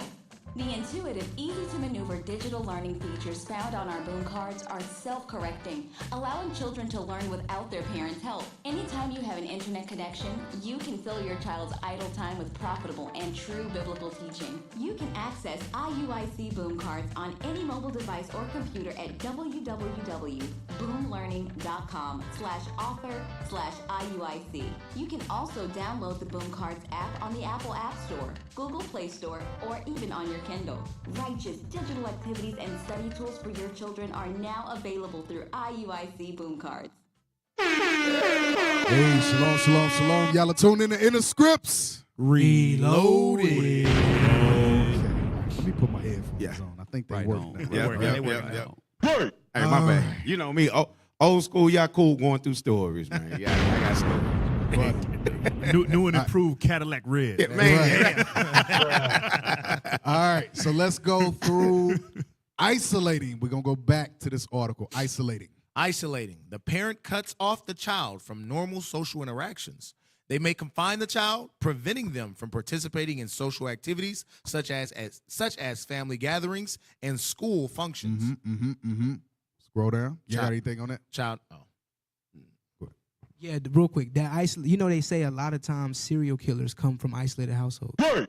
So I know it's Edomites, mainly. white people. Right. But That's white people. But they don't learn those social skills. They don't learn how to interact properly with people. They don't learn how to share. They don't learn how to teamwork, how to communicate certain things. And then that's why they be so aggressive, so angry. And that's why they want to unalive people. I've been seeing people on social. They say unalive. Unalive. Yeah. So now I want to unalive because they can't say the word because YouTube strikes it. And all that. I know that. So they Edomites, they gonna go extreme left. Right. They gonna go far left. Well, I never interacted with anybody. You would think they'd be like, well, I get the freedom to interact with everybody. Right. They like, nah. Let me either. just unalive them.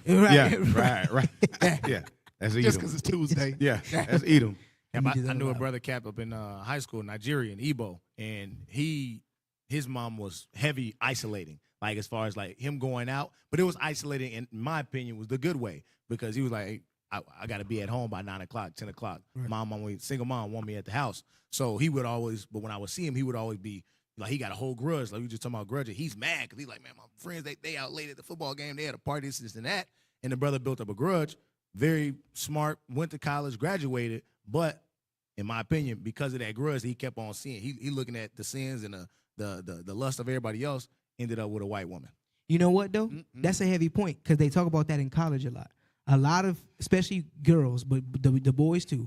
A lot of people who grew up in isolated households, when they go to college, because they've been held back from so much social interaction, they, like you said, they want to interact with everything and everybody. They want to try all this new stuff, and that's why they get to college and they get bugged the hell out. They on all type of drugs, doing all type of stuff, all type of fornication and evil because they were so confined too much and they never seen anything. Now they back home paying off student loans. Right. Damn. Dropped out. Child neglect. Child neglect. The parent fails to provide basic needs such as food, shelter, and clothing. They may leave a child mentally, physically, or emotionally ill or prevent them from receiving treatment. And you get that a lot. You see some of these judges or some of these celebrities, judges, stuff like that, where they came from nothing. Remember the character Will Smith played? Pursuit of Happiness? Yeah, on Pursuit of Happiness. What's the brothers? Is it William something? Something William. Y'all throw it in the comments if y'all know what the brother's name is. He was the brother out of Chicago, right? Help us out. Real life story. Yes, it was a real life story, Pursuit of Happiness. And he was with his son. They growing up in public in train bathrooms, train station bathrooms. Right. He's trying to get a job. His what's the dude's name? God dog. Put it in the comments. Y'all help me out, man. AV, y'all somebody help me out, please. But his wife, I'm gonna say William, just because William, his wife, she was one of those where she was verbally abusive. You ain't that sage, da-da-da. And so the brother got feeble, weak need. Thank you. What's the brother's name? Based on a true story. Click the based on a true story. Yeah, that's what it was. Chris Gardner. That's it. Chris Gardner. Yeah. Yes. Abusive wife, and then the son grows up. He grows up in train station bathrooms and all that. Now, obviously, the story ended up good, and the brother was successful, went on to, you know, pursue a career, all of that. But the point is, the mama, the woman, she pushed. What does the scripture say? Hands and feeble knees. Help me out. Oh, Weak yeah, hands and feeble knees. Sirach 26. Right, Sirach 25. Yeah, I get it believe. for you. You ain't got it right. Made weak hands, feeble knees, and drove her child to the point of a woman that abated the courage. Yeah, sleeping in train station bathrooms. I'm like, damn. Right. You get Judge Mathis. I know he grew up in a crazy situation. And there's many other stories that y'all can look up on YouTube with child neglect. Now let's go to the parentification. The parent forces their child to grow up and take on responsibilities they are not ready for. The child is criticized and punished for their age-appropriate behavior if they do not meet these expectations. All right, what y'all got on that? So there's actually a term that was used to identify this, but they used the term to nice it up or to dumb it down, whichever way you want to say it. It was called latchkey kid. Latchkey children are products of parentification.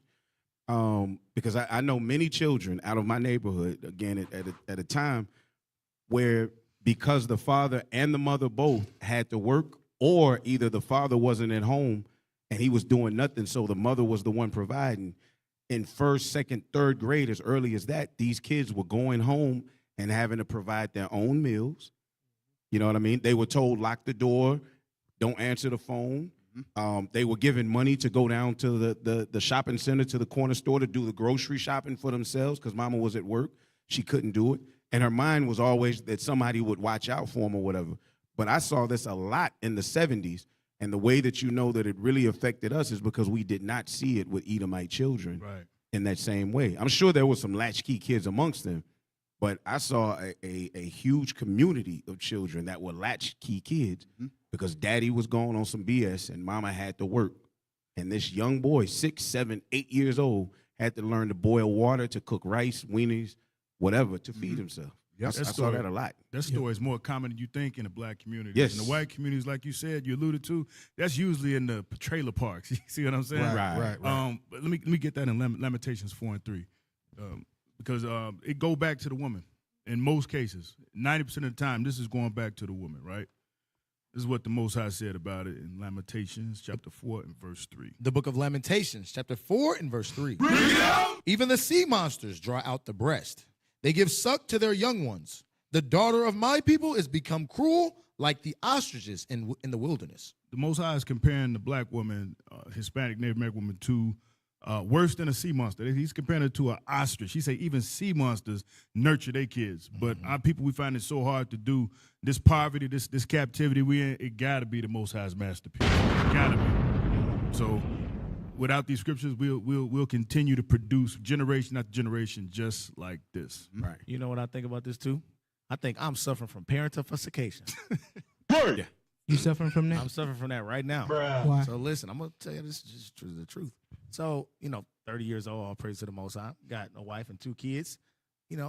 My mama right now, she expect me to pay her bills too. Oh man! I'm like, wait a minute. Like what? Yeah. And I got 2 brothers that they not helping out. And I'm The like, hell is these this? 2 boys, they live with you. Right. I be having to let them know, like, Mama, I got a wife and 2 kids. Right. So like I know when parents get older, help them out. But I'm like, Mama, you still moving around, you healthy, and you got 2 grown men that's up in the house. Why you mad at me right now? I'm suffering from parentification. Hey, I know of a situation where Real a mother had made her son get a job at the young 13, 14 years old and pay significant bills in the house.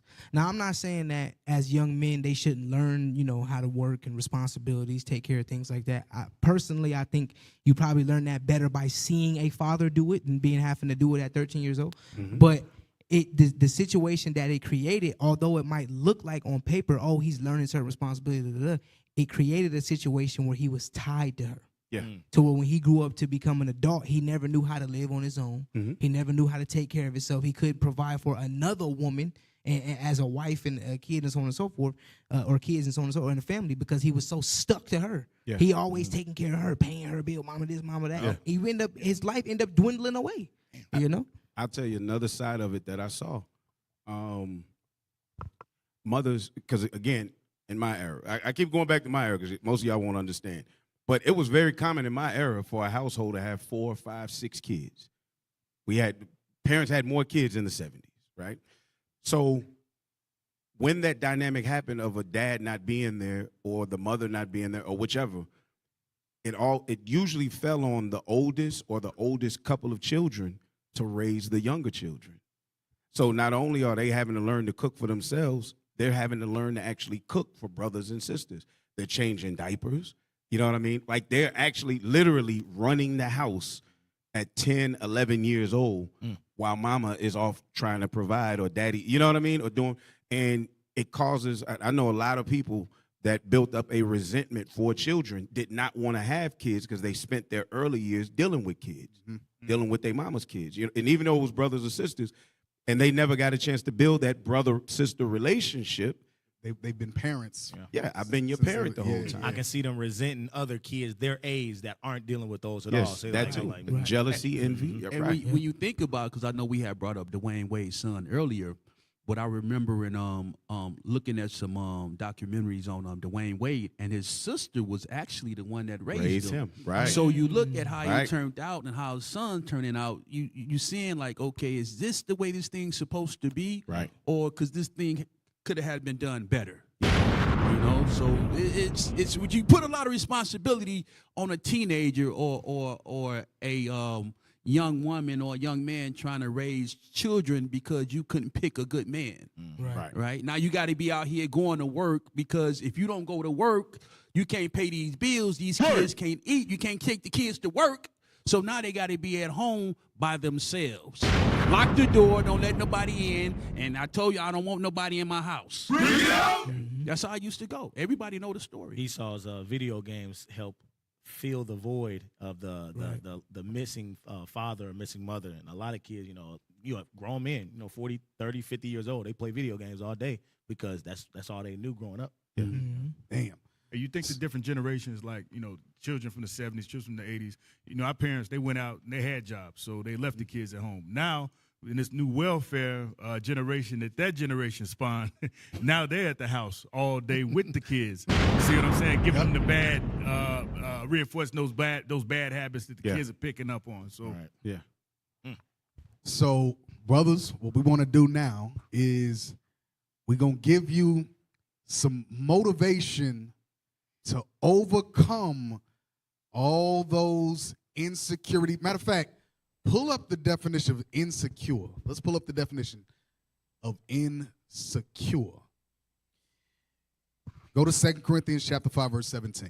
Like I said, we don't really need to go deep with brothers. Right. Because for the most part, especially brothers that are trying to get their mind right, get their spirit right, overcome all those insecurities of life that they grew up with, whether they were neglected, if it was verbal abuse, if they were exploited, or whatever the case is.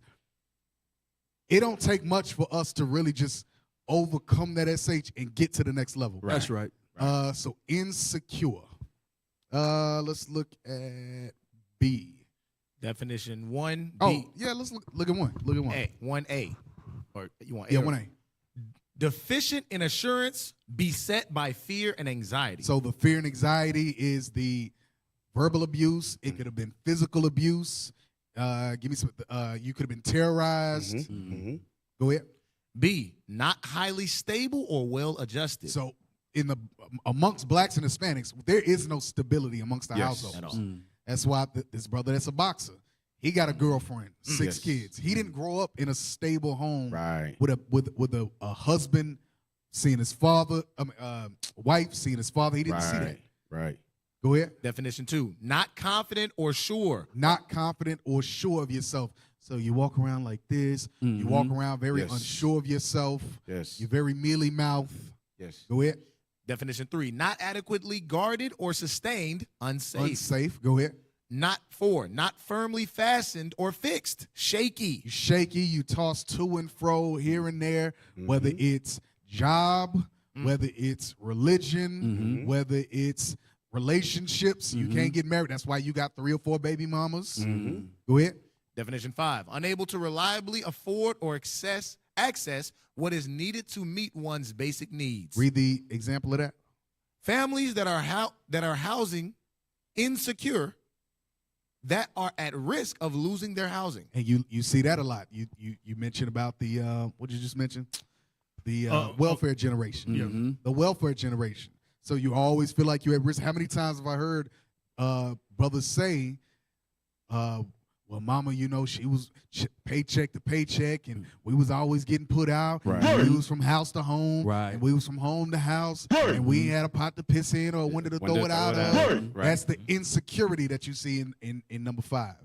So you know something, Cap? I think the alter ego that's created by these insecurities, that's why you see us with all the bling bling, you know, the Jordans. Everybody got to dress like, you know, dress right, because for so long they all of these insecurities was precipitated by lack, you know. So you went so long not having nothing. Now you have the opportunity to get something, you go overboard. Yes. You know, Israel, we're going to go above and beyond the Call of Duty. Do the most. Yes, we're going to do the most. Now read this real quick, 2 Corinthians 5:17. The book of 2 Corinthians, chapter 5 and verse 17.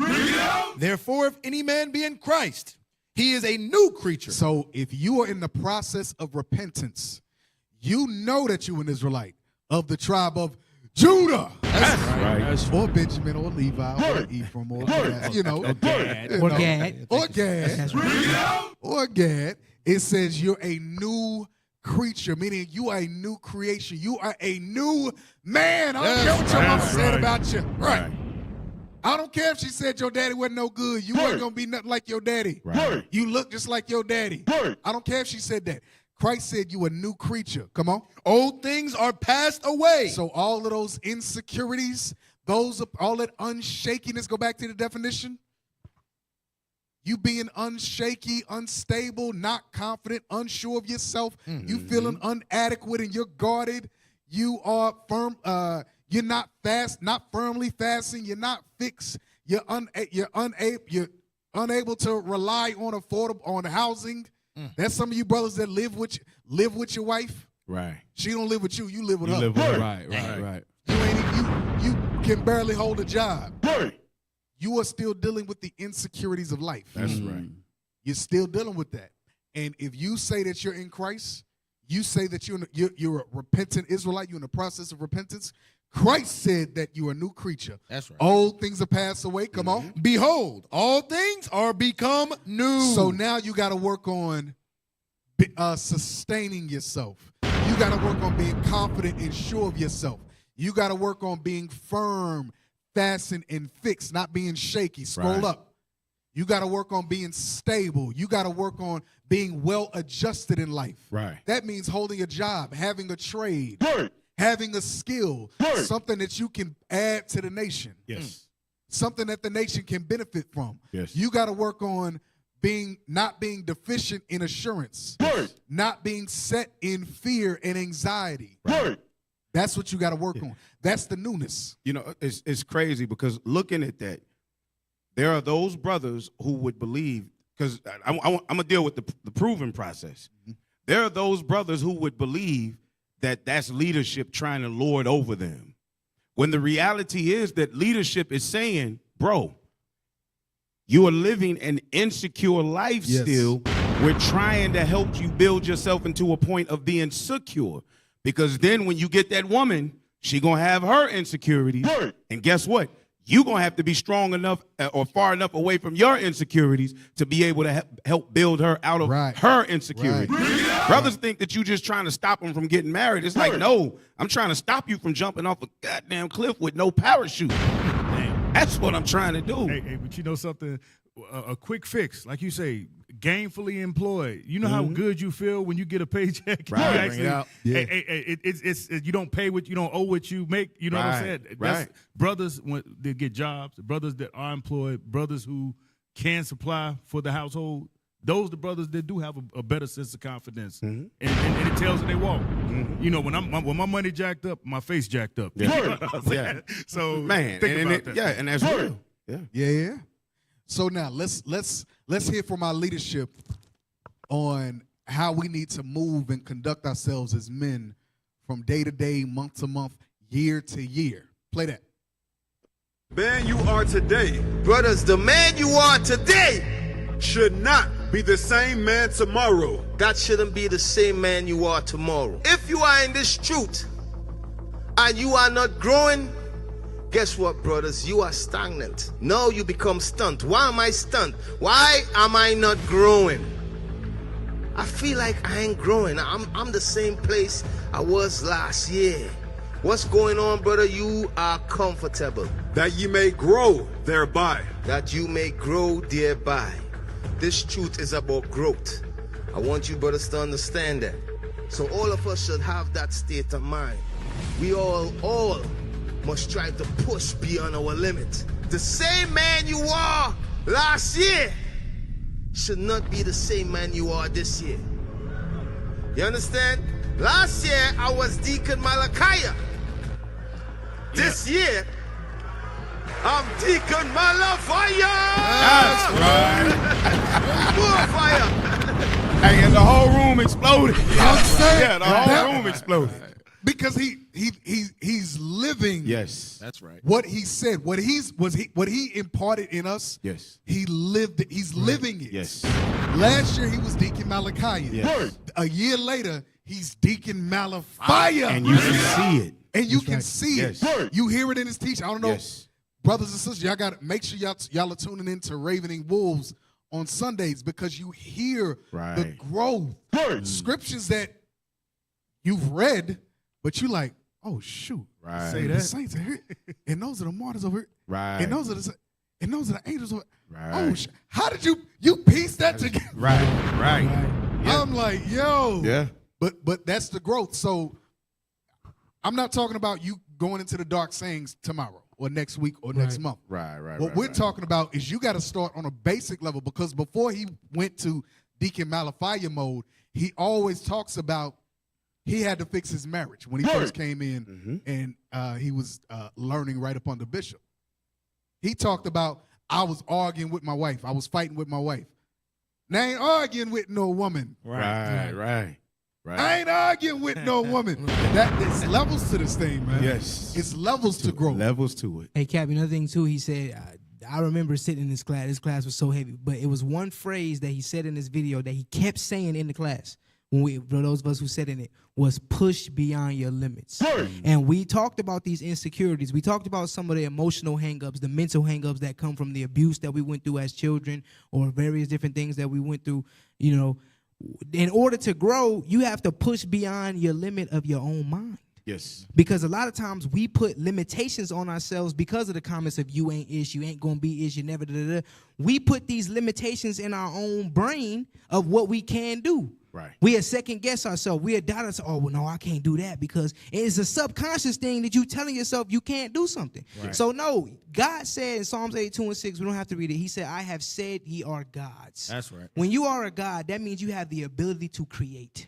That means you have the ability to execute. That means you have the ability to bring a goal into completion in reality. So you have to think within yourself, I am a God. I got to stop limiting myself on the things I can accomplish and put forth the work to accomplish those things. That sounded like Les Brown, man. Pull this up. So I was in a circle. I was talking to brothers, and I just kept replaying what Deacon Malafire said at men's conference. And something that I thought about is our limits are within us. Yes. We can say, oh, well, my mama told me I wasn't this, my daddy wasn't there, my grandmama this, my kids that. And we point at everybody else as limitations for us. Yes. Your limits are within you. Yes. You got to figure out within yourself. That's why the scripture says, Psalms 4:4, to commune with your own heart upon your bed. Right. You got it, and that's what Paul got it from in 2 Corinthians 13:5 about examining yourself. You got to figure out how to push past your limits. Yes. The limits that are within you. Yes. Even if you got how many? Well, I know I've seen on social media. I see men that ain't got no legs or they in wheelchairs, but they jack the hell up. They push past the limitation that 99% of us would have and say, "Oh, well, my legs don't work, so I can't be fit." Yeah. That's a limit that you have within your own mind. Yes. Right. Because it's a lot of brothers with both legs that work very well. Right. Hey, I got another story, and I'm gonna make it quick. Fact. Yeah, they want to try to walk back. That a fact. Yeah. I'm gonna make it quick. Grew up with a guy across the street named Michael Jackson. Mike was about 15 years older than me. Mike got hit by a car playing in the street. It jacked his whole backbone up. He was never able to walk again. But Mike, when he became a teenager, he began lifting weights. By the time Mike hit his 20s, Mike was able to walk strictly on crutches. His legs would not handle him, but he refused to sit in that wheelchair all day anymore. So Mike walked on his crutches with his arms, all his body weight. Damn. On his arms. That's a strong This is how Mike walked, on his crutches in the hood. You would rarely see Mike in his wheelchair. And I had crutches. I had knee surgery. I had knee surgeries on both knees. I know what crutches. I couldn't do that all day. Right. Oh, he's strong in the mud. Yeah. Hey, Mike was huge. His legs could not hold him up. So, he might use them to balance a little bit, but all of his walking was on them crutches, and that's how he walked. But think about what we doing right now. Damn, he must be. Wow, that's a limit with it. We limited our own damn mind. Yes. Why are we not saying, "Oh, yo, all praise to the Most"? Yo, that's dope, man. That's great. Yeah. We like, oh, I can't do it. Damn, you. Yes. We limited our own selves on the show. I'm embarrassed. Right. Yeah. I'm embarrassed. Hey, But those are habits that we got to break. Yes. We got to break those habits. Those are the limits. We ain't perfect. We telling y'all we got to figure it out ourselves. Hey, Cap, just to piggyback off of that story he just said. Y'all know y'all ain't eating pork when y'all say Right. I'm with my legs. I'm in the midst of very petty officers over there. So you got to be very mindful of your speech. Crazy. Yeah. So now I forgot my thought. Forget about it. Go to the next video. Play that. Blacks. And developing nothing more practical than developing a vision. It's not some pie in the sky exercise. It's without a vision, you're chaotic and fragmented and hopeless and disappointed, and someone can stop you just by putting up a single obstacle. You're a house divided amongst itself. You have no forward movement. You're not enthusiastic, and that's to be filled with the Spirit of God, by the way. And your life is a sequence of disappointments and frustrations and tragedies, and you're a leaf blowing in the wind. And that is not what you're called to be. That's not what you're called to be. You're called to be a visionary constructor of the paradisal vision. Really, that's who you are. Terrible as that is to apprehend. We already will lose everything we have to lose. Yeah. Right? We're all in this game, man. So there's, whether you want it to be this way or not, you are betting everything on your life. There is nothing. So the point in that one is vision. Vision. The only way you're going to get to the next level and overcome those insecurities, the instability of your life, the shakiness, is you got to have a vision in every facet of your life. Meaning, if you know, because I mentioned it last year. I mentioned it last week, just about basic things dealing with your posture. You got to have a vision of what is a godly man that possesses those alpha male, those alpha traits. How does he walk? How does he walk? Right. How does he talk? What are the inflections in his voice? If you got a vision like that of how those men move, now you know how to model yourself. Right. And now you know how to pattern yourself after those men. Remember, Christ said, I'm an austere man. So it's like, okay, what does that look like? Okay, now I gotta be around bishop. Now I gotta be around the deacons. Now I gotta be around the captains to see how they move. Right. So now you gotta travel. So that means you gotta get out of your comfort zone of your front porch. That's right. Right. And that's why it's real quick. And That's real quick, because we long time. Go ahead. That's why the scriptures say, "What there is no vision, the people perish." Yes. Because like he said, you become a weed shaking in the wind. Everybody can stop you with one little simple thing. Right. You have no plan, no nothing you are subscribed to reach, and that's why you just wither away and perish. Exactly. So all I was gonna say prior to that video right there, but even going to that, I know an officer, a mighty officer, teaching in this truth right now, could not read until he encountered the truth and started reading the Bible. The Bible taught him how to read. Damn. All praise to the Most High. So that's the power of the Most High in this Bible right here. That's the power of vision. This is where I am now. This is where I'm trying to. This is where I need to get to. Right. This is where I must get to. Right. And then you line out the steps from there. You get counsel about it. Yes, there's going to be bumps in the road, but nobody's going to have a hand in your face to stop you at every little point because you got a vision. Right. Now go to this next one. You have to have thick skin to get better. You have to call yourself out if you're fat and you're fucked up. And a lot of people don't want to go there. They don't want to talk about their childhood. They don't want to talk about their past. They want to get to the root of the problems, and then they go, why am I not getting better? Because there's a lot of shit in there you haven't dealt with, brother. You know, people go to the gym, like for instance, these people go to the gym, they get big, they get jacked, they can run fast, all that shit. But the only thing they're doing is they're coding over the mind. All you're doing is building a bigger, stronger quitter. Your mind hasn't gotten any stronger because you haven't gone back in there and dealt with shit. So the second adversity comes, like, my God, I'm so fucking fit. What's wrong? Your mind is still soft. This is a lifestyle.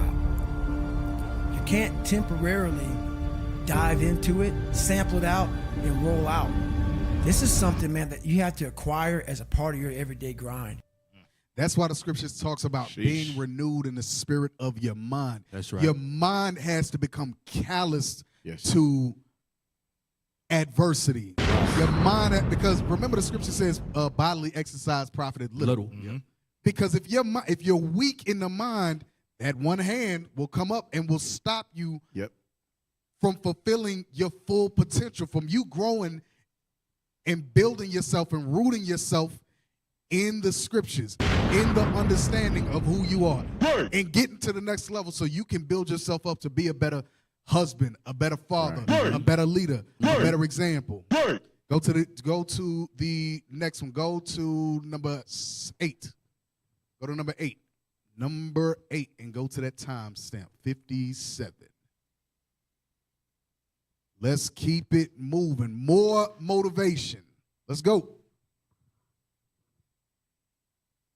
During the day, and most of it is on these fucking computers, phones, you know, Instagramming back and forth, whatever the fuck you call this shit nowadays, tweeting and texting and shit. We waste so much time on our little gadgets. It's unreal. And we talk about we have no time. If you really you have to take your day and write down this one day. Everything you do, write that down, and you're like, my God, I am wasting so much time on frivolous bullshit. It's not even funny. I mean, it will, if it doesn't infuriate you, it should. Because there's so much time. I can't get it in. Look at your schedule. You just wasted 7 hours today on bullshit. I mean, and you don't have an hour a day to try to get something in for yourself. I guarantee everybody can find an hour. Then it becomes about willingness. Yeah. Because most people just they're not willing to get up that early or to make those sacrifices required. So it's a function of how badly do you want to change your life and what are you willing to endure to craft that life that you aspire to have, or do you just want to talk about it? Yeah, I mean it's fucking miserable. It is miserable. I mean, to get up every day or 5 days a week, whatever, when it's snowing, shiny, not shiny, not comfortable, and to go in the gym and work out when you don't want to go to the gym, it is not fun. Yes, and we want it very fast. If you don't see results in the first 2 days or the first week, I'm done. That's the mentality of most people. Yep. The struggle is too real. We're not patient. We like in a world where you can Google the best restaurants around me right now. No one is patient. And for you to lose weight, for you to stop drinking, whatever the hell you're going through, it takes a lot of patience, a lot of time, and a lot of pitfalls, a lot of plateaus. You're gonna hit so many fucking plateaus. If you don't know how to get around that plateau, it's not gonna happen fast. Yeah, everybody wants. So that's big. That's big. What y'all got on that? Just real quick. I say with this is each achievement that you make, right? Because you've made some, and I'm speaking of those in the truth. You've made some because you've put away things. You're keeping the Sabbath day. You put away pork. You're not having sex outside of marriage, so forth and so on, right? But I think, too, a lot of times in the world, I noticed with the insecurities, when you overcame something, you celebrated so effing hard that you never made it to the next wall to knock down. And that's a problem. And he's, that's what he's saying. You have to keep pushing. And one thing he said that it goes back to, you got to, as a man, you got to put yourself through some hard SH. I challenge you, brothers, and next week, Lord's Will Life Lasts, I want y'all to put in the comments, or you can call in. What are you willing to do to put yourself through some hard SH? Is it you gonna go on you gonna sign up for a 3K? Talk about a run, or a 5K or whatever, or 10K, hell, I don't know. Are you gonna sign up for a Tough Mudder? I'm just talking about things that you can physically do. Are you going to wake up early for the next 30, 25 days, 24 days because you got the Sabbath? Are you going to wake up early and you going to do 10 minutes worth of whatever, push-ups, sit-ups, whatever? You going to go 30 days without looking at porn. You going to go a month without alcohol. What are you going to do? What do you know is a limitation for you, and what are you going to do to push past it? What are you going to do to get yourself out of your comfort zone? Brothers, I'm telling you now, I'm going to say this too. There are some that do not want to be uncomfortable. I'm talking about the truth now. That don't want to be uncomfortable. They like being comfortable. They like sealed houses. They any level of discomfort or pain, it causes insecurities. It causes their insecurities are showing. Men that like to be what did I just say? Comfortable. Yeah, they like to be uncomfortable. They are looking to push past their insecurities. Whether it's fear, anxiety, doubt, or whatever. Well, maybe we won't finish. Maybe I won't get past it. Maybe I won't. Those are the insecure. You have to put yourself in tough, difficult situations to build a mental callus. Cap, you said some heavy stuff, Cap. People fear failure. People don't want to fail. It causes them the analysis of paralysis. They'll see that line in the street and agree with them, right? But you got some people that's going to do this right here. Give me Sirach 24:9. Real quick. So we're going to go through the Bible and say, yeah, go ahead. I'll read it myself. The book of Sirach, 24 and verse 9. He created me from the beginning. Like Jacob said earlier, he says, we're created gods. Psalms 82:6. Read. Before the world, and I shall never fail. I will do what? I shall never fail. Because guess what? We gods, and we created from God. So guess what? We have the ability to create and not fail. So don't give in to us. Don't give in to that failure, that weak-minded, weak nature. That's it. Put off now the weak nature. Go to number 9. Let's go. Y'all should already have it queued up. Let's go. Let's go. Let's go. Bring it on. Oh, God. Y'all got They're it, literally almost. Y'all got it. But what you were saying, a lot of people don't go that way because there's fire on one side and water on the other. That's one. it. Right. That's it. And they so busy thinking that they're gonna slip off of that narrow road that they decide not to walk on that narrow road. They just go for the wide road. Because the narrow road is tough. Yes. It's difficult. Play that. How the hell do you do this shit every day? I said, don't negotiate with myself. Most of us come out here, we explain away why we can't do shit, and we stick in this negotiation process in our mind. You can't negotiate these things. They're definites. Stay hard. You negotiate with yourself why you can't do something, as opposed to negotiating with yourself, figuring out how can I push past this. Okay, I don't have time. Well, what can I eliminate out of my day to make time for certain things? That's right. You're always negotiating with yourself why you can't do something. That's why you're still fat. Right. That's why you're still an alcoholic. That's why you still are an absentee father in the home, because you always negotiate with yourself why you can't do something. Go to the next one. It's all in order. So basically, you got to get out your own head. Say it again. Get out your own head. Get out your own head. Come on. You thought you was just going to have a dream and a goal, and you were just going to wake up and just walk into the sunset. You're like, dream, boom. It don't work like that. You have a dream, and then life punks you. Life punks you and say, do you really want this? I'm gonna give your wife MS. Do you really want this? You gonna lose friends. Do you really want this? Cousins gonna abandon you. People that you used to be like this with gonna think you bougie and don't wanna deal with you. It's a part of it, but I paid too much. And so I'm telling y'all, you have come too far to quit now. You have invested too much to quit now. You have lost too much to quit now. Get a reward for your pain. Don't cry about it. Don't whine about it. Get a reward for it. That goes back to the narrow road that you just said. Get a reward for your pain. That's right. That's right. What he was talking, I immediately went to, you're going to lose houses, Yes. mothers, Right. fathers. Yes. You're going to lose cousins and them that you was cool with. Right. But at least get a reward for it. Right, yeah. At least get immortality out of That's that. right. That's right. Hey, Cap, At least see the kingdom. Go ahead. Right. Real quick, to your point about how you were saying trying something hard. I read an article that said the way you overcome depression, the way you overcome insecurities, things like that, is by creating small wins for yourself. Yes. So to your point about, okay, let's say you try 7 days of raw food. Boom. That's one little small thing you can do to show yourself to push past that insecurity, and then it builds and builds to bigger things and more better 2 days, goals. 3 days a Yeah. week. Oh, That's it. I like that. That's it. Play that. Doing what you hate to do, but do it like you love it. People who train every day don't want to train every day. They are not motivated to train every day. They are something else. Motivation is the wrong word. They are not motivated. They are disciplined. Andrew. Disciplined. The person who goes to the gym every single day, regardless of how they feel, will always beat the person who goes to the gym when they feel like going to the gym. Motivation is a feeling that comes and goes, and it doesn't matter whether it's there or not. Discipline is infinitely more important. So no matter how you feel, Discipline, brothers. Discipline. Yes. Wisdom of Solomon 1. Discipline. We don't got to get it, but Right. discipline yourselves. Discipline your mind. Discipline your spirit. Yes. To overcome your sins, whatever those insecurities are. If it's porn, overcome it. Right. Don't negotiate just with yourself of why you keep giving into it. Oh, well, I'm single. I don't have a wife. I don't have a rib. So Right. that's why you're negotiating with yourself. Yeah. Don't Right, negotiate right. with Don't do that. yourself. Right. Bishop said it. Yeah. I'm not always motivated, But I'm always disciplined. disciplined. Bishop said it. So instead of negotiating with yourself, don't negotiate, put God's laws up there. That's right. Instead of you being up there with your thoughts, put God. Remember Deacon Laba said, don't think.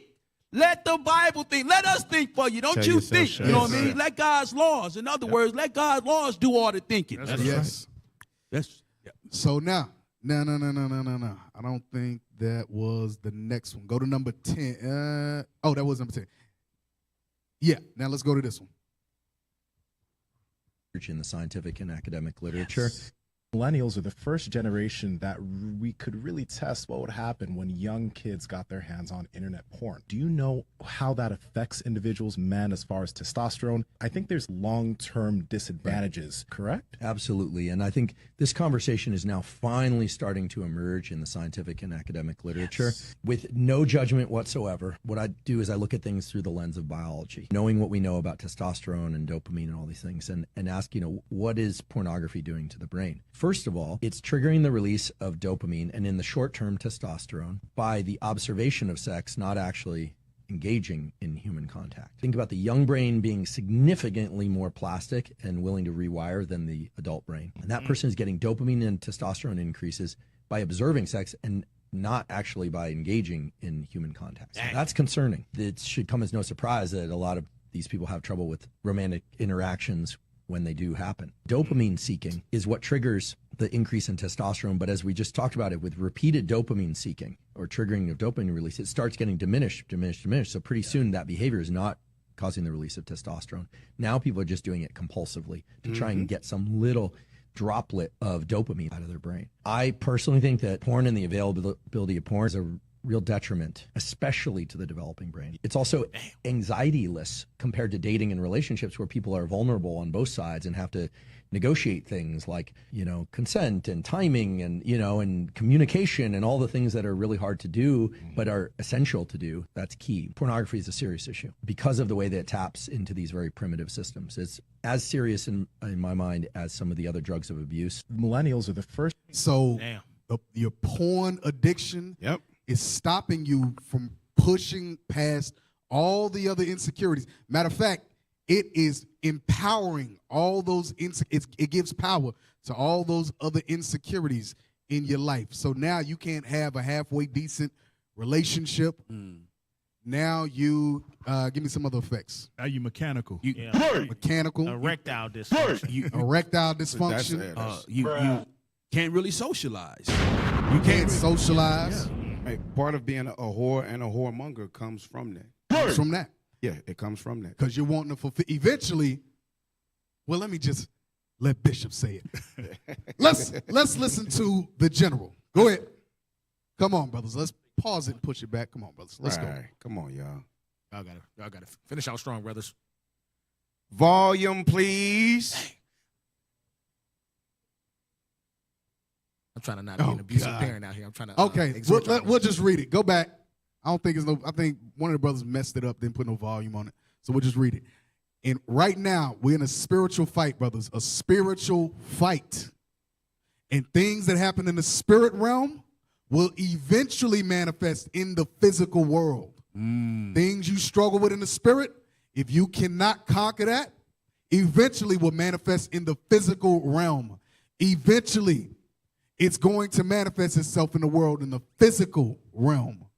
So the victories we gain in the spirit realm, we eventually gain those same victories in the physical realm. If you lose in the spiritual realm, you will lose in the physical. I hope you understand what I'm saying. I hope that's not too deep for you.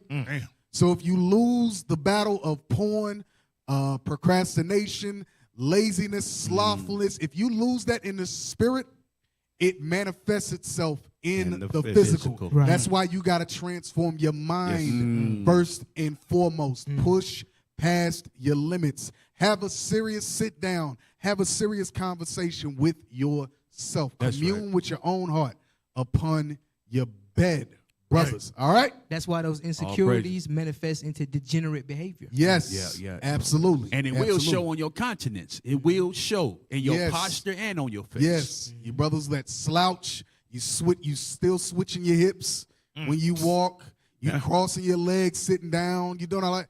No.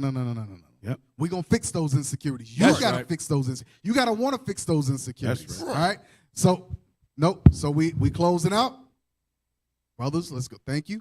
So make sure you subscribe and follow IUIC Dallas, Instagram at IUIC Dallas, Facebook at IUIC Dallas, TikTok at IUIC.Dallas, YouTube at IUIC Dallas. You can donate via PayPal to IUIC.Dallas at IsraelUnite.org.